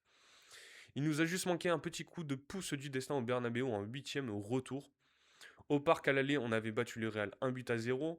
Au retour, on a mené au score jusqu'à la 61e minute. Et cette faute de Benzema sur Donnarumma. Donc vous dites que l'approche du manager est vraiment mauvaise, c'est ça. Son approche pendant 90 minutes au parc contre les futurs champions était mauvaise. À Madrid, on mène 1-0 et un second but est refusé à Mbappé pour un hors-jeu limite. L'équipe jouait bien avant cette erreur arbitrale, puis on recule et on perd. Ah, le fameux débat, est-ce qu'il y a faute sur Donnarumma de Karim Benzema? Euh, on va pas y retourner dessus, mais dites-moi votre avis au cas où dans le chat. Euh, c'est la raison pour laquelle cela a pu s'avérer douloureux. Non, je savais qu'au coup de sifflet final de ce huitième de finale, mon temps à Paris était fini. Ah ouais, vraiment, oui, je le savais parce qu'à Paris, l'objectif est de gagner la Ligue des Champions, pas la Ligue 1 ou la Coupe de France. Vous conviendrez aussi que le club se trouvait dans une situation politique complexe à cette époque. Et quand je dis ça, je parle politique sportive. Les supporters n'étaient pas contents, il y avait des manifestations, il y avait un manque de stabilité pour atteindre des objectifs importants comme remporter la Ligue des Champions. Mais aujourd'hui, je suis content de constater qu'il a cette stabilité sportive qui permet une connexion entre toutes les composantes du club. Est-il vrai qu'à la fin de vos 6 premiers mois à Paris, Tottenham vous a contacté pour revenir? Pas seulement Tottenham, d'autres très grands clubs aussi. Aviez-vous envie de quitter Paris? Quand cette saison de 6 mois s'est achevée, il y avait un peu de... enfin, avec cette histoire de Covid, la situation au club, cela crée une instabilité dans tous les domaines. Il y avait une période de changement, des situations inconfortables, des situations qui ne donnaient pas l'impression qu'il était possible de travailler dans un environnement stable comme il existe aujourd'hui. J'apprécie mon expérience au PSG, mais j'avais d'autres options dont j'ai fait part au club qui a pris le parti de n'en écouter aucune. Il y avait aussi le Real Madrid. Le PSG m'a dit qu'il y avait un projet à moyen et long terme, j'avais un contrat à respecter, c'était clair. Ce match contre Madrid, ce match contre Madrid est-il plus douloureux que celui contre City? Pareil, ce qui est sûr, c'est que la défaite à Madrid a été notre arrêt de mort. Ce jour-là, tu sens que l'aventure se termine. Mais vous saviez au moment de signer à Paris que la séance serait le juge de paix? Oui, ce que j'ignorais, c'est le chemin emprunté. Mais lorsque nous avons signé, nous savions que tout ce que nous serions jugés sur la Ligue des Champions. Quel fut votre sentiment quand Paris a été sacré en 2025? Beaucoup de bonheur, je sais combien ce club a dû lutter. J'ai sans doute été l'un des premiers à féliciter notre président Nasser Al-Khelaifi par message. J'entretiens une très belle relation avec lui. Pensez-vous que le PSG a enfin compris qu'il fallait confier le pouvoir au manager? Il y a beaucoup de paramètres, ce qui est sûr, c'est que j'ai vu un entraîneur et un directeur sportif qui étaient alignés. Luis Enrique et Luis Campos, en plus de Nasser qui incarne le club, ont affiché leur union. Le footballeur le ressent et quand il ressent que le président, l'actionnaire, le directeur sportif et l'entraîneur sont alignés, le bon chemin est tracé. Vous avez été l'entraîneur du PSG, des étoiles Mbappé, Neymar et Messi. Désormais, il y a des grands joueurs, mais plus de vraies stars. Est-ce difficile de composer une équipe avec des stars? Je crois que c'était possible. Si nous avions continué, je pense que nous aurions eu la possibilité de prendre certaines décisions tout en conservant les stars. Nous étions près du but. Près du but, pardon. Que manquait-il? Du temps. Léo, par exemple, je crois qu'il a été meilleur lors de la seconde année parisienne. Lors de la première, il a eu besoin de s'adapter à un nouveau contexte. Il débarquait de Barcelone. L'année du Covid, ce fut difficile pour lui. Il l'a dit, je pense que l'intention d'associer ses stars était bonne. C'était donc possible, j'insiste, le temps a manqué pour créer une structure d'équipe solide ou différente à travers ces trois grands piliers, Neymar, Mbappé, Messi. Si tu veux jouer avec ces trois attaquants, il faut réfléchir au système qui va les soutenir et leur permettre de donner le meilleur d'eux-mêmes. À leur meilleur poste, le problème c'est qu'avec une structure potentiellement fragile, nous devions intégrer ces trois joueurs qui nécessitaient une base différente. Notre idée était donc de renforcer cette structure défensive afin que les trois puissent se concentrer pleinement sur la créativité. L'arrivée de Gianluigi Donnarumma à l'été 2021 a-t-elle contribué à renforcer cette structure alors que Keylor Navas venait de prolonger son contrat à Paris? Ce sujet a beaucoup fait parler. Trop. Le PSG possédait déjà le meilleur gardien du monde avec Navas, vainqueur de la Ligue des Champions avec le Real Madrid. Il était le numéro 1, puis le club a recruté le meilleur gardien de l'Euro pour le mettre en concurrence avec Navas. Dites-moi alors quelle était la meilleure approche pour que les deux soient satisfaits? Le savez-vous désormais? Tu parles à qui, vous deux? J'ai pas compris.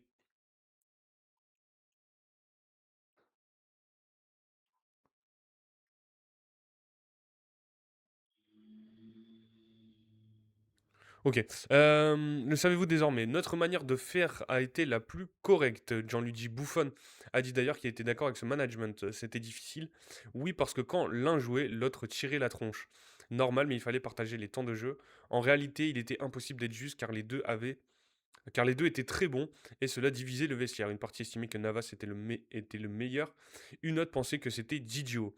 Mais c'est à l'entraîneur de trancher. Je crois qu'on n'a pas non plus été aidé par certains consultants, comme à Marseille ou Hakimi se fait expulser en début de seconde période et le match s'achève sur un 0-0. Thierry Henry, qui commentait pour Prime, avait dit ne pas comprendre pourquoi Pochettino avait mis Messi à droite alors qu'il était meilleur proche de Neymar. À cela, je réponds Pochettino et son staff n'ont pas délibérément envoyé Messi à droite en seconde période. Il arrive que les joueurs se retrouvent en position défensive pour récupérer, pour retrouver leur fraîcheur. Et c'était le cas de Messi. Alors si un ancien joueur comme Henry critique cette situation et m'en tient responsable, cela provoque un tollé. On entend cet entraîneur ne sait pas faire jouer Messi, il ne sait pas utiliser Mbappé. Voilà le genre d'irresponsabilité que certains dans le football peuvent adopter. La cible idéale au PSG, le bouc émissaire, c'était l'entraîneur. Comme à chaque fois, évidemment, en fait. Hein, à chaque fois, c'est les entraîneurs, les boucs émissaires. Hein, enfin, les premiers fusibles quand ça va mal, en tout cas. Les critiques d'anciens comme Thierry Henry vous ont énervé. Non, mais à lui, je me souviens le lui avoir dit. Il était d'ailleurs d'accord avec moi et m'a répondu: Bon, qu'est-ce que tu veux que je fasse?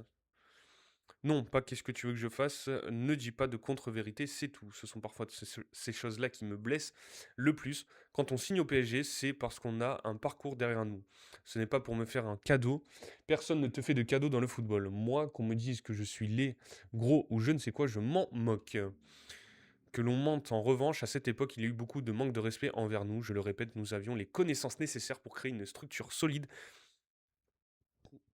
afin de donner à Messi, Neymar et Mbappé l'opportunité de donner le meilleur d'eux-mêmes. Mais bon, la décision a été prise de nous retirer. Pochettino et l'Angleterre, l'univers du foot en Angleterre me manque. Vous avez vite rebondi à Chelsea, étaient-ce les mêmes problématiques? C'est différent, Chelsea est un projet expérimental à notre arrivée en juin 2023, avec beaucoup de jeunes recrues sans expérience en première ligue, comme Enzo Fernandez, Gusto qui est arrivé blessé, André Santos ou Moudric, et du changement à tous les niveaux. On avait en face de nous des joueurs dans une situation instable, ils pouvaient tous partir ou rester, il a fallu créer un nouveau groupe à partir de zéro, capable de rivaliser avec les meilleurs. Le tout était aggravé par une mauvaise passe. Chelsea, 12e du dernier championnat, n'avait plus gagné un match à Stamford Bridge depuis le 7 mars 2023. Il avait limogé Thomas Tuchel, puis recruté Graham Potter, puis limogé Potter et recruté Frank Lampard. Puis Lampard est reparti et nous sommes arrivés Toute la pré-saison s'est faite avec Kepa dans le but et 2 jours avant le premier match contre Liverpool, il part et Robert Sanchez arrive. Axel Disasi est arrivé aussi dans les derniers jours car Fofana s'était blessé en préparation. Avant, Chelsea recrutait des joueurs confirmés, mais là, le club entrait dans une nouvelle ère et nous avec. Il a fallu 6 mois pour trouver le bon fonctionnement. Et si vous regardez le classement sur la seconde partie de saison, on est quatrième. Au final, on termine sixième et on perd en finale de la Carabao Cup. Le foot anglais vous manque-t-il? L'univers du foot en Angleterre me manque. J'adore ce pays, sa culture, la culture du foot. Pour tous ceux qui ont l'esprit de compétition et qui souhaitent se mesurer aux autres et se tester. Merde. Ah, fais chier. Euh,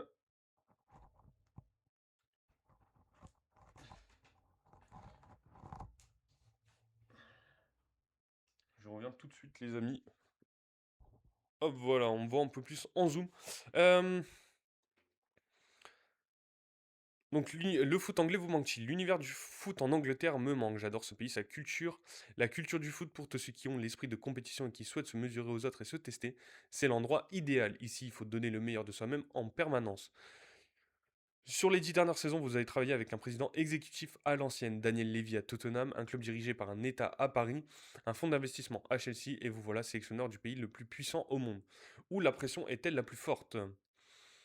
Euh, Qu'est-ce qu'on est bon, hein? Non, la pression. Je crois qu'on a surtout croisé de bonnes personnes. Nous avons passé d'excellents moments et avons pu tisser les liens privilégiés avec des personnes qui disposent des ressources nécessaires pour nous permettre de faire ce que nous aimons, entraîner des équipes de football. Voilà pour les vérités de Mauricio Pochettino et son passage au Paris Saint-Germain, son rôle de sélectionneur avec les États-Unis. On verra ce que les États-Unis feront lors de cette prochaine Coupe du Monde. Évidemment, méfiez-vous, hein, on arrive dans une Coupe du Monde aux États-Unis, dans la situation géopolitique que l'on connaît. Euh, donc, si les États-Unis font un bon parcours dans cette Coupe du Monde, est-ce qu'on devra se poser quelques questions? Je vous laisse méditer sur ça en tout cas. On va parler de l'équipe de France, enfin. On va parler surtout d'un joueur, N'Golo Kanté, par rapport à son retour en Europe et à Fenerbahçe. On va aller sur les joueurs en forme et en méforme en équipe de France, et après on fera notre liste, évidemment. Donc, sur N'Golo Kanté, revenu en Europe cet hiver, N'Golo Kanté arrive lancé au moment de retrouver les Bleus. Retenu pour la tournée américaine et incontournable à Fenerbahçe, N'Golo Kanté est redevenu un élément central des Bleus depuis novembre. Un article d'Anthony Clément. Tout change, mais rien ne change. En passant d'Al-Ittihad à Fenerbahçe au bout du mercato d'hiver, N'Golo Kanté s'est rapproché de la lumière européenne et a vite constaté qu'il n'évoluait plus dans le même monde. Il y a de grandes différences entre la Turquie et l'Arabie Saoudite. Le rythme de jeu et l'ambiance surtout, estimait le milieu de terrain, peu de temps après son arrivée forcément spectaculaire. Il était calme et souriant au cœur de la ferveur stambouliote, comme toujours, et il semble que ses qualités sont aussi éternelles sur le terrain. Même s'il aura 35 ans le 29 mars, sa saison se déroule sur une cadence parfaitement régulière, avec un temps de jeu maximal. Dans son nouveau club comme dans l'ancien, il est un titulaire incontournable qui s'est naturellement imposé avec l'influence discrète et la générosité qui ont fait sa légende. Après l'avoir affronté en huitième de finale de l'Euro 2024, quand il s'asseyait sur le banc de la Belgique, Domenico Tedesco est heureux de l'accueillir à Fenerbahçe. Il adore son duo avec Matteo Guendouzi, une autre recrue hivernale. Il possède des qualités exceptionnelles sur le terrain, mais aussi un leadership et un esprit de compétition en dehors, soufflé l'entraîneur fin février. Il privilégie le jeu vertical et leur contre-pressing est efficace à la perte du ballon. Ce sont des qualités innées pour eux. Dès que j'ai vu N'Golo, j'ai senti son humanité. Il est très important pour nous d'avoir un tel joueur, mais aussi pour le championnat turc. Ton avis sur Julie? Comment ça sur Julie? Il a dit quelque chose, Ludovic Julie? Est-ce que tu peux préciser ton truc le temps que je finisse mon article ou sinon j'irai voir. En tant que joueur. Ludovic Julie en tant que joueur? Bah c'était un bon joueur, Ludovic Julie. Pourquoi cette question? En vrai, bon, on va faire une pause hein, sur l'article N'Golo Kanté pour répondre à ça, mais non, Ludovic Julie, c'était un très très bon joueur. Passé par Monaco à Barcelone, c'était très très fort, hein. Lui-même le dit, hein. Le seul joueur qui lui a pris sa place, c'est Lionel Messi quand même. Mais non, c'était très fort, hein, Ludovic Joly. Moi, j'aimais, enfin, pour le peu que je l'ai connu, très très bon joueur. du côté du Barça. Son passage au Monaco, évidemment. Quand il est revenu à Paris, bon, il était un peu plus vieux. Je crois qu'après, il était revenu à Lorient, il me semble. Ludovic Jouli. Putain, des questions sur Ludovic Jouli, j'avoue, je m'y attendais pas. Là, on parlait de N'Golo Kanté. Deux matchs à Lorient. Oui, bah à Lorient, c'était la fin, mais ça reste un meneur d'hommes. Et en plus, ça a toujours été un personnage sympa, Ludovic Jouli, en tant que joueur. J'ai rencontré, je me souviens, son coach quand il jouait avec la réserve de Monaco quand c'était en fin de carrière. Ouais, c'est ça, Paris.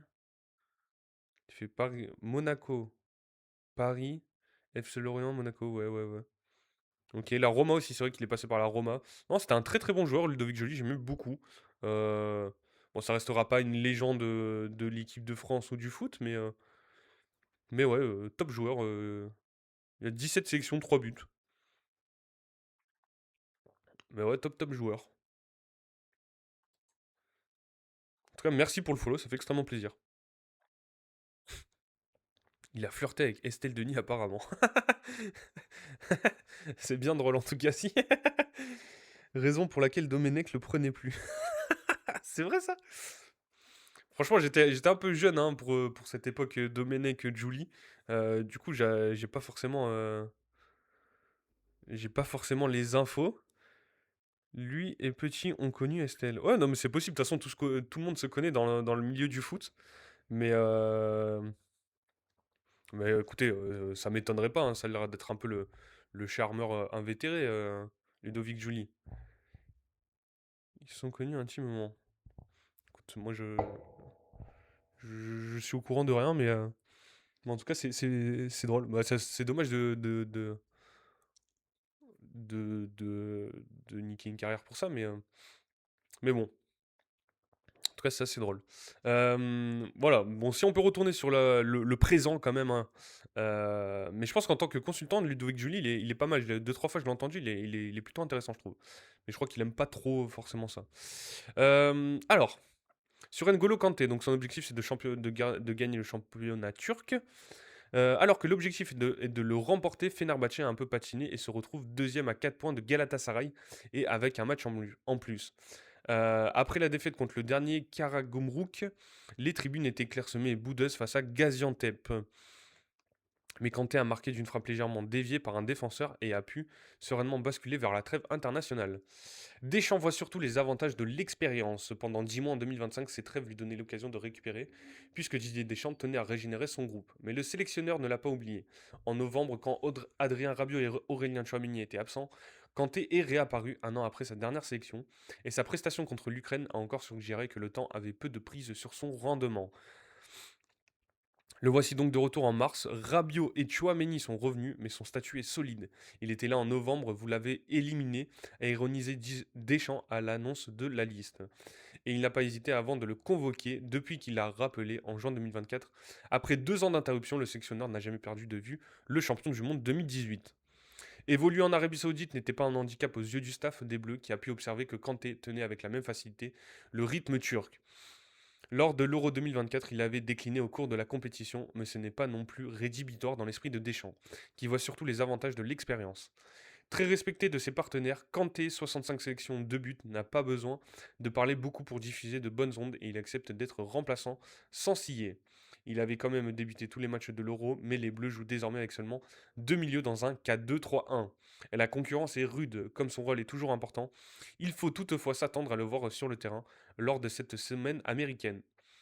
Et tout est en place pour qu'il soit aussi aux États-Unis en juin. Et voilà, c'est le moment, il est 11h30. Donc on a parlé de possiblement N'Golo Kanté à la Coupe du Monde 2026. On va faire... merde, il me restait un article. Ok, ok, on repousse juste avant. On va faire le tour d'horizon des formes des joueurs de l'équipe de France. Euh, hop, alors, juste laissez-moi quelques secondes. Hop là, voilà. Euh, On va faire les forces en présence en ce moment en équipe de France déjà. Ibrahima Konaté, Marcus Thuram dans le doute, Michael Olise et Aurélien Tchouameni en trombe. Tout savoir sur le début d'année 2026 des 25 Bleus. À 2 mois et demi de la Coupe du Monde, les Bleus entrent dans la dernière ligne droite de leur saison en club avec des dynamiques contrastées entre statuts indiscutables, retour de blessures et temps de jeu incertain. Tour d'horizon du début d'année 2026 des 25 joueurs appelés par Didier Deschamps. Alors, dans les pas des Bleus jusqu'à la Coupe du Monde, nous proposons un point complet, joueur par joueur, de l'état de forme depuis le début de l'année 2026 des 25 sélectionnés pour la tournée aux États-Unis. Match contre le Brésil ce jeudi à Boston et match contre la Colombie ce dimanche à Washington. À partir du lundi 6 avril, nous ferons un bilan de la semaine écoulée de chacun des membres d'une liste élargie de sélectionnables jusqu'à l'annonce de la sélection de Didier Deschamps le 13 mai. Ils vont faire tous les jours là. La vache. C'est long un peu. Oh, j'ai la flemme.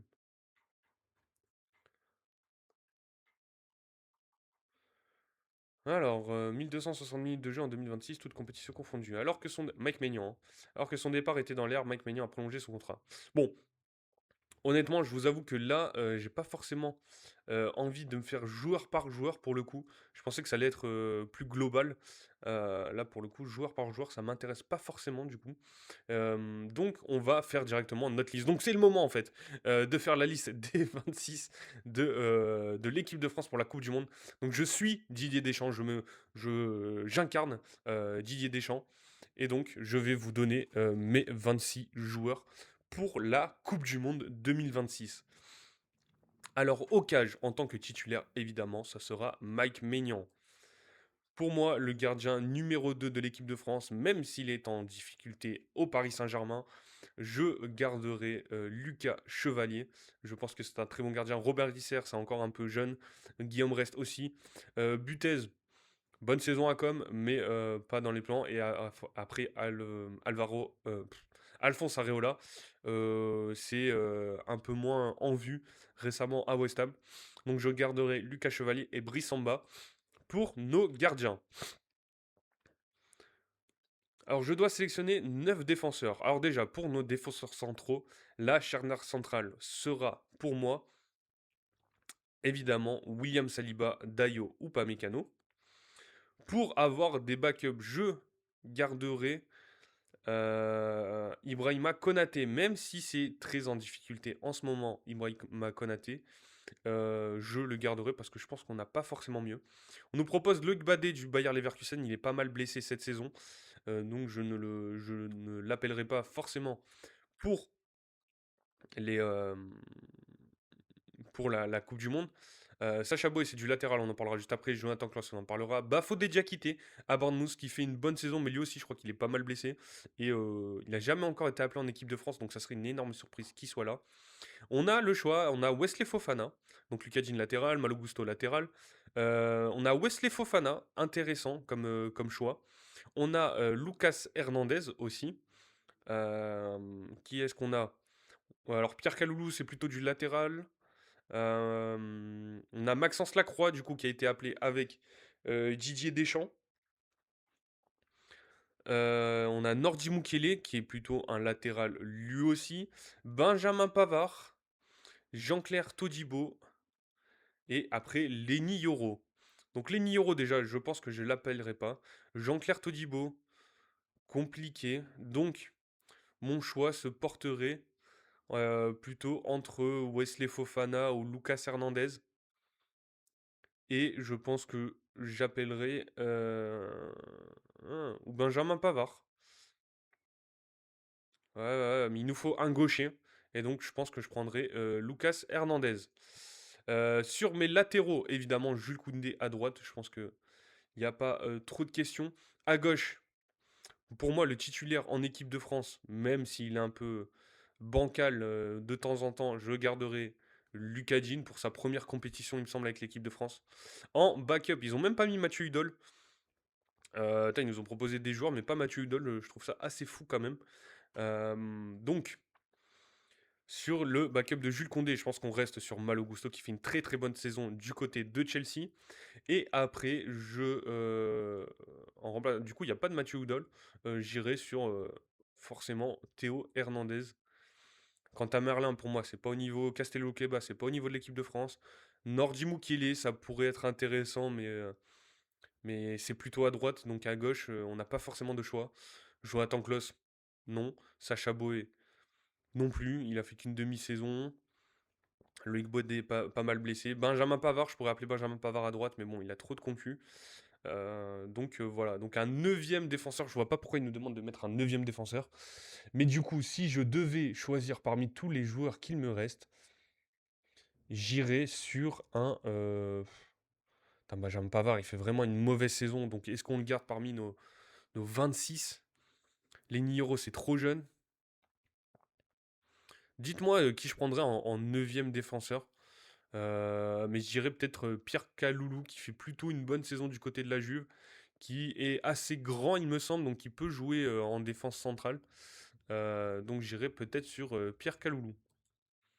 Voilà. Je suis en train de réfléchir. Wesley Fofana, pas mal blessé. De toute façon, il sera blessé pour la Coupe du Monde, hein, c'est quasiment sûr. Euh, donc voilà pour mes 9 défenseurs. Est-ce que vous avez d'autres suggestions? N'hésitez pas dans le chat. J'attends quelques secondes. Sinon, on continue pour nos milieux de terrain. Faut prendre Melvin Bard. Ouais, il est même pas dans la sélection, mais j'avoue que je le prendrai. Melvin Barbe, Jonathan Klaus sur les ailes en équipe de France. Jamais de la vie. Allez, les milieux de terrain. Après cette belle suggestion, les 7 milieux. Alors là, on nous propose que 7 milieux, putain de merde. Comment je vais faire ça, moi? Alors, N'Golo Kanté, sûr et certain. Aurélien Tchouameni, sûr et certain aussi. Adrien Rabiot, sûr et certain. Donc pour moi, ça c'est le milieu de l'équipe de France. Et après, on a les remplaçants. Enfin, les remplaçants ou les autres options. Paul Pogba, paix à son âme. Dommage, dommage. J'y croyais tellement à ce retour à Monaco. Vraiment, j'ai espéré de tout mon cœur que Paul Pogba, ça le fasse à Monaco. Mais malheureusement, il est cuit. Je pense que c'est foutu. Et sinon, je l'aurais appelé quoi qu'il arrive. Je vais prendre Eduardo Camavinga quand même, parce que je pense que ça reste un très très très bon joueur. Après, on a le choix. Alors, on a pas mal de possibilités. Enzo Mio qui joue à Lali, pour moi, c'est exclu directement hein, de cette équipe de France. Je pense que le niveau en Arabie Saoudite, il est plutôt. C'est pas assez pour une Coupe du Monde. Et même lui n'a jamais prouvé vraiment qu'il avait le niveau équipe de France. Donc Enzo Mio, ça sort. Matteo Guendouzi, je pense que c'est foutu. Il y a trop d'options pour aller chercher un Matteo Guendouzi en équipe de France. Après, évidemment, s'il y a des blessés, euh, à voir, mais pas sûr. Seni Mayoulou, qui pourrait être une option. Il a jamais goûté à l'équipe de France A. Même avec les espoirs, je crois qu'il a pas souvent joué, même si c'est un très très bon joueur. Je ne prendrai pas Seni Mayoulou. Ni Youssouf Fofana, qui fait une bonne saison avec le Milan, qui est toujours dans la discussion, mais bon, je suis pas sûr. Ayoub Boadi aussi, pour moi, c'est encore trop juste. Donc il nous reste Martin Sakiliouche, Kefren Turam, Corentin Tolisso et Warren Zahir Emery. Et là, c'est le débat que l'on a en ce moment. Je pense qu'avec la saison que fait, et Manu Koné évidemment, avec la saison que fait Warren Zahir Emery, je pense qu'il va avoir sa place. En plus, on sait que maintenant il peut jouer. Désolé, j'ai une espèce de mouche chez moi. On sait que maintenant Warren Zahir Emery peut jouer latéral droit. Donc ça peut être une option en cas de blessure d'un Jules Koundé ou ne sais-je. Donc je prendrai Warren Zahir Emery. Donc il me reste deux places. Et là c'est vraiment un choix assez cornélien. On a Marnes Akiliouche, Manu Koné, Corentin Tolisso, Kefren Turam. Alors là, je vais quand même prendre un offensif. Du coup, mais du coup, ouais. Alors la question, le chat, répondez parce que ça va m'aider. Corentin Tolisso, oui ou non? Oui ou non, Corentin Tolisso en équipe de France pour la Coupe du Monde 2026? À Kilouche, il sera, je pense. Qu'il y soit pas, j'en ai rien à foutre.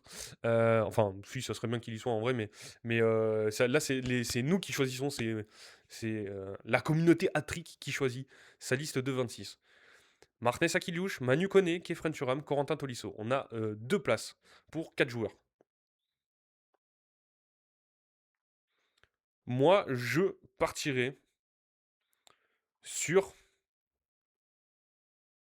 Martinez Sakilouche, parce que ça nous fait un offensif, un très bon joueur, très jeune joueur qui a fait ses preuves du côté de l'AS Monaco, du côté de l'équipe de France. Petit à petit, il est rentré dans son truc.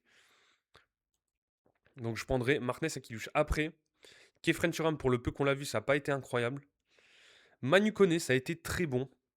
Mais bon, on a un joueur comme Corentin Tolisso qui était là en 2018, hein, champion du monde Corentin Tolisso, à ne pas oublier, et qui fait une très très bonne saison avec l'Olympique lyonnais. Mais il est vraiment sur les rotules sur cette fin de saison. Donc, le choix, il est plutôt entre Manu Koné et Corentin Tolisso. Est-ce que Corentin Tolisso apporterait une réelle plus-value à cette équipe de France s'il est présent, en tout cas de l'expérience? Je sais pas. Moi, j'ai jamais été sur Tolisso, c'est un leader. Est-ce qu'on part sur Corentin Tolisso à la place de Manu Koné? Sachant que Manu Koné, lui aussi, a fait ses preuves, hein. Bon. Kermit, t'es le seul à me répondre. Sur les trois, Manu Koné, Corentin Tolisso et Martinez Akiliouche, qui est-ce que tu prends?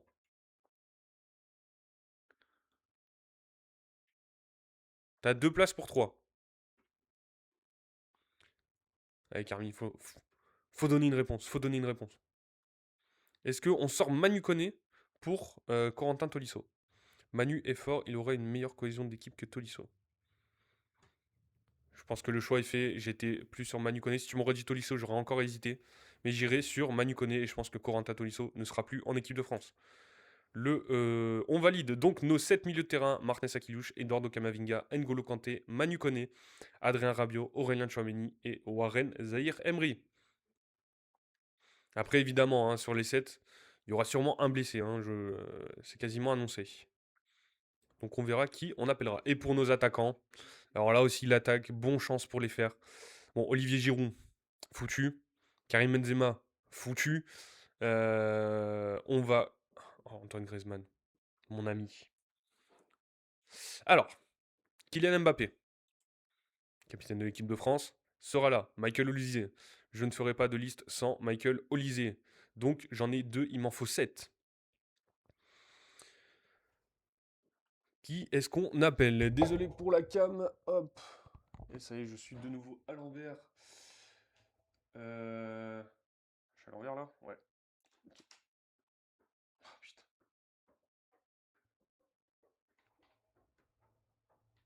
Hop. Désolé les amis. Problème de caméra. Euh, N'hésitez pas à mettre des likes en attendant qu'on reprenne notre super liste de l'équipe de France. Euh, Évidemment, vous la voyez que sur... tac, est-ce qu'on me voit? On me voit, on me voit plus. Hop,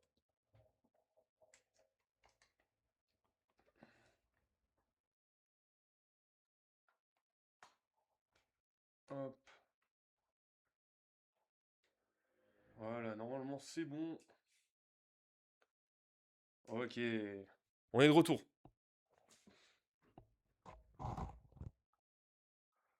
Hop là. Donc, on disait sur nos attaquants, on a Kylian Mbappé, Michael Olise, de sûr. On doit en choisir 7. Ousmane Dembélé, s'il est présent, on prendra Ousmane Dembélé. Donc on en a 3. On a le choix entre Matistel. Donc déjà Matistel, vu la saison, je pense que c'est foutu. Jean-Philippe Mateta, malheureusement, il est extrêmement blessé. Randal Colomwani, ça se blesse beaucoup aussi. Bradley Barcola, dynamiteur, côté gauche, ça peut être intéressant. Donc si je vous fais à peu près les postes, hein, on serait sur Kylian Mbappé, 9 évidemment. Maintenant c'est Kylian le 9. Ousmane Dembélé à droite. À gauche, Bradley Barcola du coup. Et en 10, ça serait Michael Olise, hein, ça serait ça plutôt la compo. Là, ça serait nos 4 titulaires offensifs. Si on doit prendre on va dire des remplaçants, des alternatives. Moi, je suis chaud de prendre Hugo Ekitike, les amis. Hugo Ekitike, franchement, il fait une très très bonne saison du côté de Liverpool. En équipe de France, je pense que c'est une très belle option. C'est des profils qu'on n'a pas. C'est un peu un profil à la Giroud, Mateta ou peu importe. Très bon techniquement, donc j'irai sur Hugo Ekitike. Il me reste 2 places. Et en fait, pour moi, le choix serait forcément évident. Ça serait Désiré Doué Et donc, il me reste une place. Et alors là, les amis, le choix est assez cornélien. Parce qu'on a, disons que tout le monde est sélectionnable, hein. Genre, on voit Antoine Griezmann, Karim Benzema, Kingsley Coman, Olivier Giroud dans cette liste de 7 attaquants. Disons que tous sont prêts à venir en équipe de France et Didier Deschamps, en tout cas moi Didier Deschamps, je suis prêt à les accepter. Je vous le dis, je j'hésite. Florent Thauvin, non. Mathys Tel, non. Wilson Odobert, non. Christopher Nkunku, non. Jean-Philippe Mateta, non. Randal Colomwani, non. Karim Benzema, je pense que ça y est, l'ancien a fait son temps. Je ne suis pas sûr que je le prendrais, même s'il est en forme en ce moment du côté d'Al Hilal. Olivier Giroud, il est cramé l'ancien. On a le choix entre Kingsley Coman, Ryan Cherki et Antoine Griezmann. Honnêtement, Kingsley Coman, il peut se mettre sur le côté, pas de souci. Est-ce que dans ce live, on peut me répondre, est-ce que si Antoine Griezmann est disponible, on prend Antoine Griezmann à la place de Ryan Cherki en équipe de France? Dites-moi dans le chat, que ce soit Twitch, TikTok, dites-moi qui vous prenez. Carmi, si tu es encore présent, n'hésite pas, entre Ryan Cherki et Antoine Griezmann. Moi je vous dis, hein, j'ai reçu mon maillot Griezmann, Colchoneros, peut-être le dernier. Je suis prêt à tout pour mettre Antoine Griezmann. Est-ce qu'on a des réponses dans le chat? Griezmann pour le tour de piste. La couverture, il revient, je la vois déjà. Je vous le dis, je la vois déjà, cette couverture. Donc j'irai sur...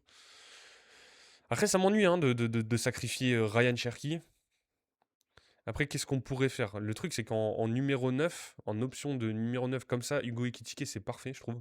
Il peut même jouer sur un côté lui aussi, mais Ousmane Dembélé, hein, ça reste pour moi un ailier aussi, même s'il peut jouer dans l'axe. Après, en tant que meneur de jeu, Ryan Cherky ou en tant que Griezmann, je trouve que Ryan Cherky, alors j'adore le joueur, hein. Non, Ekitike a bien fait le déplacement hein, pour la tournée aux États-Unis. On ne sait pas s'il va jouer, mais pour l'instant, il sera bien là déjà pour ses matchs de préparation. Et donc je disais Ryan Cherky, honnêtement en équipe de France, j'ai pas vu énormément. Alors il a mis son beau but contre l'Espagne, c'était. Mais honnêtement, je l'ai pas trouvé très très plus intéressant que ça, assez individualiste. Alors sachant qu'il a un vrai toucher, une vraie passe. Oh là là, Bulbe qui est de retour. Tu arrives au bon moment, mon cher Bulbe. On est en train de faire de la liste. Bon, les milieux, tout ça, c'est trop tard pour l'équipe de France. On a le choix sur les 7 attaquants de l'équipe de France. Donc on a choisi Michael Olise, Kylian Mbappé, Hugo Ekitike, Désiré Doué, Ousmane Dembélé, Bradley Barcola. On a le choix. Florian Thauvin est éliminé, ok? Entre Antoine Griezmann et Ryan Cherki. Après, je pense que je connais ta réponse, mais qui est-ce qu'on prend pour nos 7 attaquants de l'équipe de France?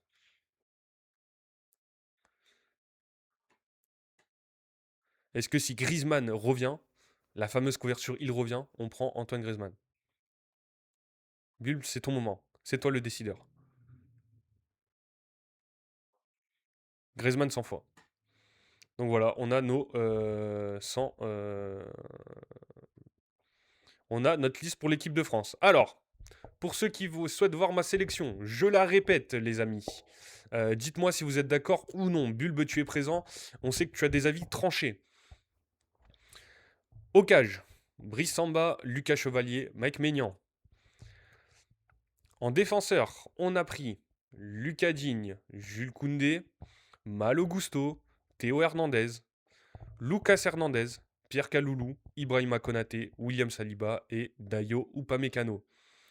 Au milieu de terrain, on a choisi de faire confiance à Marnes Sakiliouche, Eduardo Camavinga, N'Golo Kanté, Manu Koné, Adrien Rabiot, Aurélien Chouameni, Warren Zahir Emery. Et en attaque, Bradley Barcola, Ousmane Dembélé, Désiré Doué, Hugo Ekitike, Antoine Griezmann, Kylian Mbappé et Michael Olise. On s'est passé de Corentin Tolisso, on s'est passé de Kefren Turam, qui est-ce qu'on peut citer? Jean-Philippe Mateta, Thauvin, Cherki. Bon, évidemment, si Antoine Griezmann ne revient pas du tout, on mettra Ryan Cherki, hein. Les frères Hernandez, outrés, mais c'est pour les quotas, je comprends. Euh, mais qui est-ce que tu prendrais? Parce que sur les défenseurs, on a regardé. On nous a cité Melvin Bard, pas mal la blague. Mais qui est-ce qu'on prend du coup si on prend pas les frères Hernandez? Parce que Lucas Hernandez, il a aussi cet avantage d'être gaucher. Non, mais en vrai, il n'y a pas grand-chose. Il y avait pas Udol dans la liste. Alors, dans les choix qu'il y avait, il n'y avait pas Udol. Moi, sinon, j'aurais pris Mathieu Udol à la place de Théo Hernandez, si je devais faire un choix fort. C'est vrai que je l'aurais pris. Mais il était même pas dans la liste, Mathieu Udol. Euh, Après, de qui est-ce qu'on s'est passé? Wesley Fofana, bon, Jonathan Klaus. Qu'est-ce qu'on avait dans cette liste de défenseurs? Jean-Claire Todibo, Loïc Badet. euh, Le milieu, il fait un peu caguer en vrai. Parlons ça. Mais pareil, pas mieux. Udol, t'as pas le syndrome de Stockholm MDR. Après, Udol, il fait une très très grosse saison. Franchement, à la place d'un Théo Hernandez, en ce moment, il y a pas trop. Il y a un vrai débat en tout cas. Alors, moi, ça aurait été pour un choix personnel, fan de Ligue 1, tout ça, mais ouais, j'aurais pris Mathieu Udol sans problème. Genre. Mais bon, je peux comprendre qu'on choisit pas Udol. Pour le milieu de terrain, donc ce qu'on nous dit, le milieu de terrain qui fait caguer.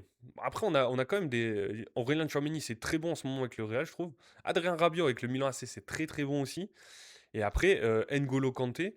Bon, si c'est un N'Golo Kanté qu'on connaît, honnêtement, Kanté même pas titu. Waouh, waouh. Ouais, c'est fort N'Golo Kanté quand même, hein. Même à 35 piges, je le prends, hein. Et après, le reste, bon, on a hésité entre Kefren Turam, Manu Koné, Corentin Tolisso, on n'avait pas forcément le choix. En Turquie, il est passé sur le banc, non? Non, il me semble qu'il est titulaire, hein. Non, ils sont titulaires côte à côte. Matteo Guendouzi, on avait le choix avec Guendouzi aussi. Bon, Guendouzi Kanté, milieu de terrain de Fenerbahçe. Alors après, du coup, il y a les choix des votants là. Alors, qu'est-ce qu'on nous a mis? Donc, Mike Maignan, Chevalier, Samba, ça a été pas une mauvaise saison. Pas une grande saison non plus, Matteo. Fofana de Milan. Ouais, mais bon, je pense qu'il y a des choix plus intéressants que Youssouf Fofana. C'est vrai qu'il était dans les options, mais Youssouf Fofana, je pense qu'il. Je suis pas sûr qu'il aura apporté grand-chose, je pense. On a choisi Warren Zahir Emery car il peut jouer latéral aussi. Enfin, il a été intéressant en tant que latéral. Et Manu Koné, on va pas lui enlever, n'empêche qu'il a fait en équipe de France, il a fait de très bons matchs récemment. Et donc après, Eduardo Camavinga, pour moi, ça y va. Il y a l'interrogation Martinez Akiliouche. Coco Tolisso, est-ce que tu aurais pris Coco Tolisso, Bulbe? Parce que là, dans les défenseurs, tout le monde est à peu près d'accord avec ce qu'on a mis. Les deux frères Hernandez. On a mis Benjamin Pavard à la place de qui? C'est qui que j'ai pris à la place de Benjamin Pavard, moi? Pierre Caloulou. Voilà, les gens ont préféré prendre Benjamin Pavard que Pierre Caloulou. Je trouve que Pierre Caloulou, même si la saison de la Juve elle est un peu mid, je préfère le prendre que lui. Dans une défense à deux, il est pas bon, il fait une mauvaise saison, Benjamin Pavard avec l'Olympique de Marseille. Et à gauche, bon, Malo Gusto, je pense pas qu'il aura la place de Malo Gusto et ni de Jules Koundé. Et en cas, il y a Warren Zahir Emery, je le redis, qui peut jouer latéral. On a une équipe qui a un niveau Carmax. Ouah, t'es dur quand même, il y a une attaque de mutants quand même. Sur les milieux de terrain, les gens ont fait à peu près la même sélection que moi, hein. Chouameni, Kamavinga, Kanté, Manu Koné, Rabiot, Zahir Emery, Martinez Akilouche. Donc c'est exactement la même que moi. Je pense qu'il y a pas mal de gens qui ont hésité avec Coco Tolisso quand même sur ce milieu, mais après le reste, ça me paraissait plutôt évident. Pas de Matteo Guendouzi. Franchement, Matteo Guendouzi en équipe de France, on peut arrêter là. Euh, et après, sur les attaquants, donc Mbappé, Dembélé, Doué, Michael Olise, ça, moi, ça a été mon deuxième choix sûr. Ousmane Dembélé, Ballon d'Or, oui. Désiré Doué. Et après, du coup, on a Bradley Barcola, Hugo Ekitike. Donc les gens votent plus directement pour Ryan Cherky que pour Bradley Barcola ou Hugo Ekitike. Plus d'intérêt pour le groupe Tovin qu'un Barcola, je pense. Ouais, oui et non, quand même. Pas objectif. Ouais, ouais, voilà. Aucun des deux jouera. Ah, Bradley Barcola, je pense qu'il sera titulaire quand même. Je pense que l'attaque de l'équipe de France, ça sera Kylian Mbappé en 9, à droite Ousmane Dembélé, en 10 Michael Olise et à gauche Bradley Barcola. Je pense que, en tout cas, dans la tête de Didier Deschamps, je pense que c'est ça. Horrible. Wow. Wow. Des mots durs.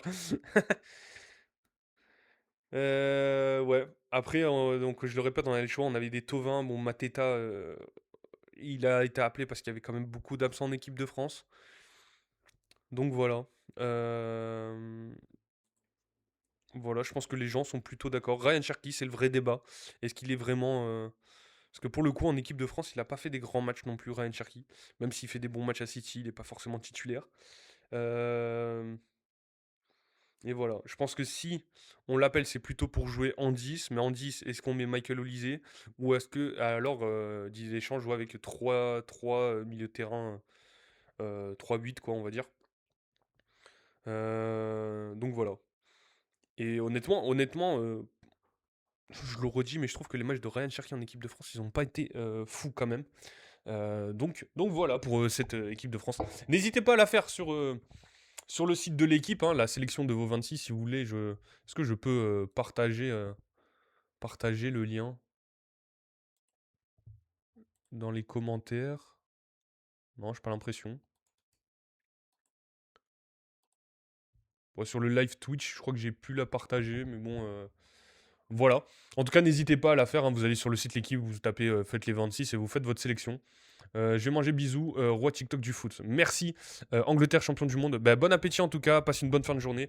Et on se retrouve bientôt, mon cher Bulbe. On a quasiment fini le live, je voulais juste rester 5-10 minutes pour parler des espoirs. Pour parler des espoirs, parce que on a deux joueurs qui sont pas venus en équipe de France qui auraient pu être très très intéressants. Et Gonzalo, oh, on reste toujours aussi poli. Bref, euh, Mamadou Diakon et Shidiki Cherif qui ne viendront pas en équipe de France. Du coup, on a d'autres joueurs qui viennent. Fédération française de foot a annoncé lundi midi le forfait de Jean-Matteo Baoya, Sidiki Cherif pour le prochain rassemblement des espoirs. Mamadou Diakon et Seni Mayoulou ne rejoindront pas non plus la sélection. Donc c'est Tabibou Herbagirassi, Steven Goura et Giovanni Versini qui ont été appelés pour les remplacer.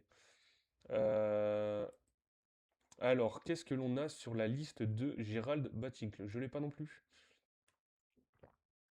Pourquoi je n'ai pas...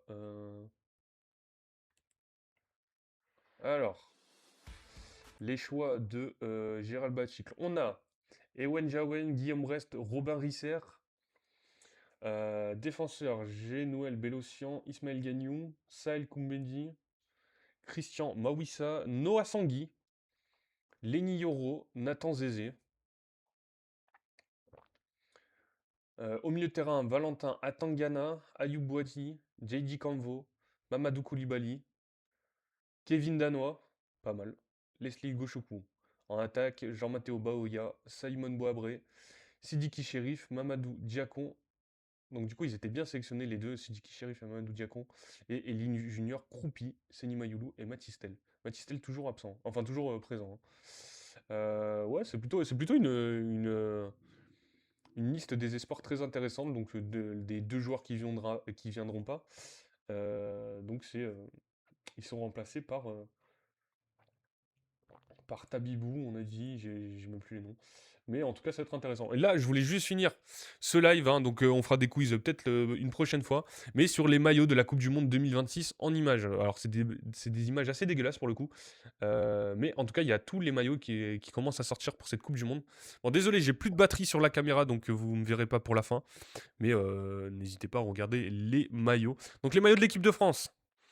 Pour le coup, le maillot bleu, vraiment, le maillot arrêt de bus, hein, vraiment assez dégueulasse. Pour le coup, je le trouve assez moche. Est-ce que j'arrive à faire ça? Capture de jeu caméra, capture de l'écran. Ouais, on va faire ça. Capture de l'écran. Tac, tac, tac. Donc là, vous me voyez normalement. Capture de l'écran. Ok. Oh là, bah vous pouvez voir ma grosse tête normalement. Vous voyez au moins ce que je vois à l'écran. Donc, on a les maillots de l'équipe de France. comment je peux faire ça? Je sais même pas si je peux le faire. Bref. Hop là, voilà, putain, mais la technologie c'est fou, non? Alors, les maillots de l'équipe de France, le bleu, vraiment, maillot arrêt de bus, assez horrible. Le vert, par contre, est vraiment beau pour le coup. Sur le, alors là, en photo, il rend pas très bien, mais sur le site, il est plutôt beau. Donc, ouais, le maillot vert plutôt réussi de la part de Nike. Sur les maillots du Brésil, le bleu, moi je le trouve vraiment, vraiment beau. Dites-moi ce que vous en pensez hein, dans le chat. Hein. Sur les maillots des équipes nationales. Le jaune, je ne l'ai pas forcément vu. Je vais peut-être aller le checker. Maillot Brésil. Brésil, Coupe du Monde. CDM 2026.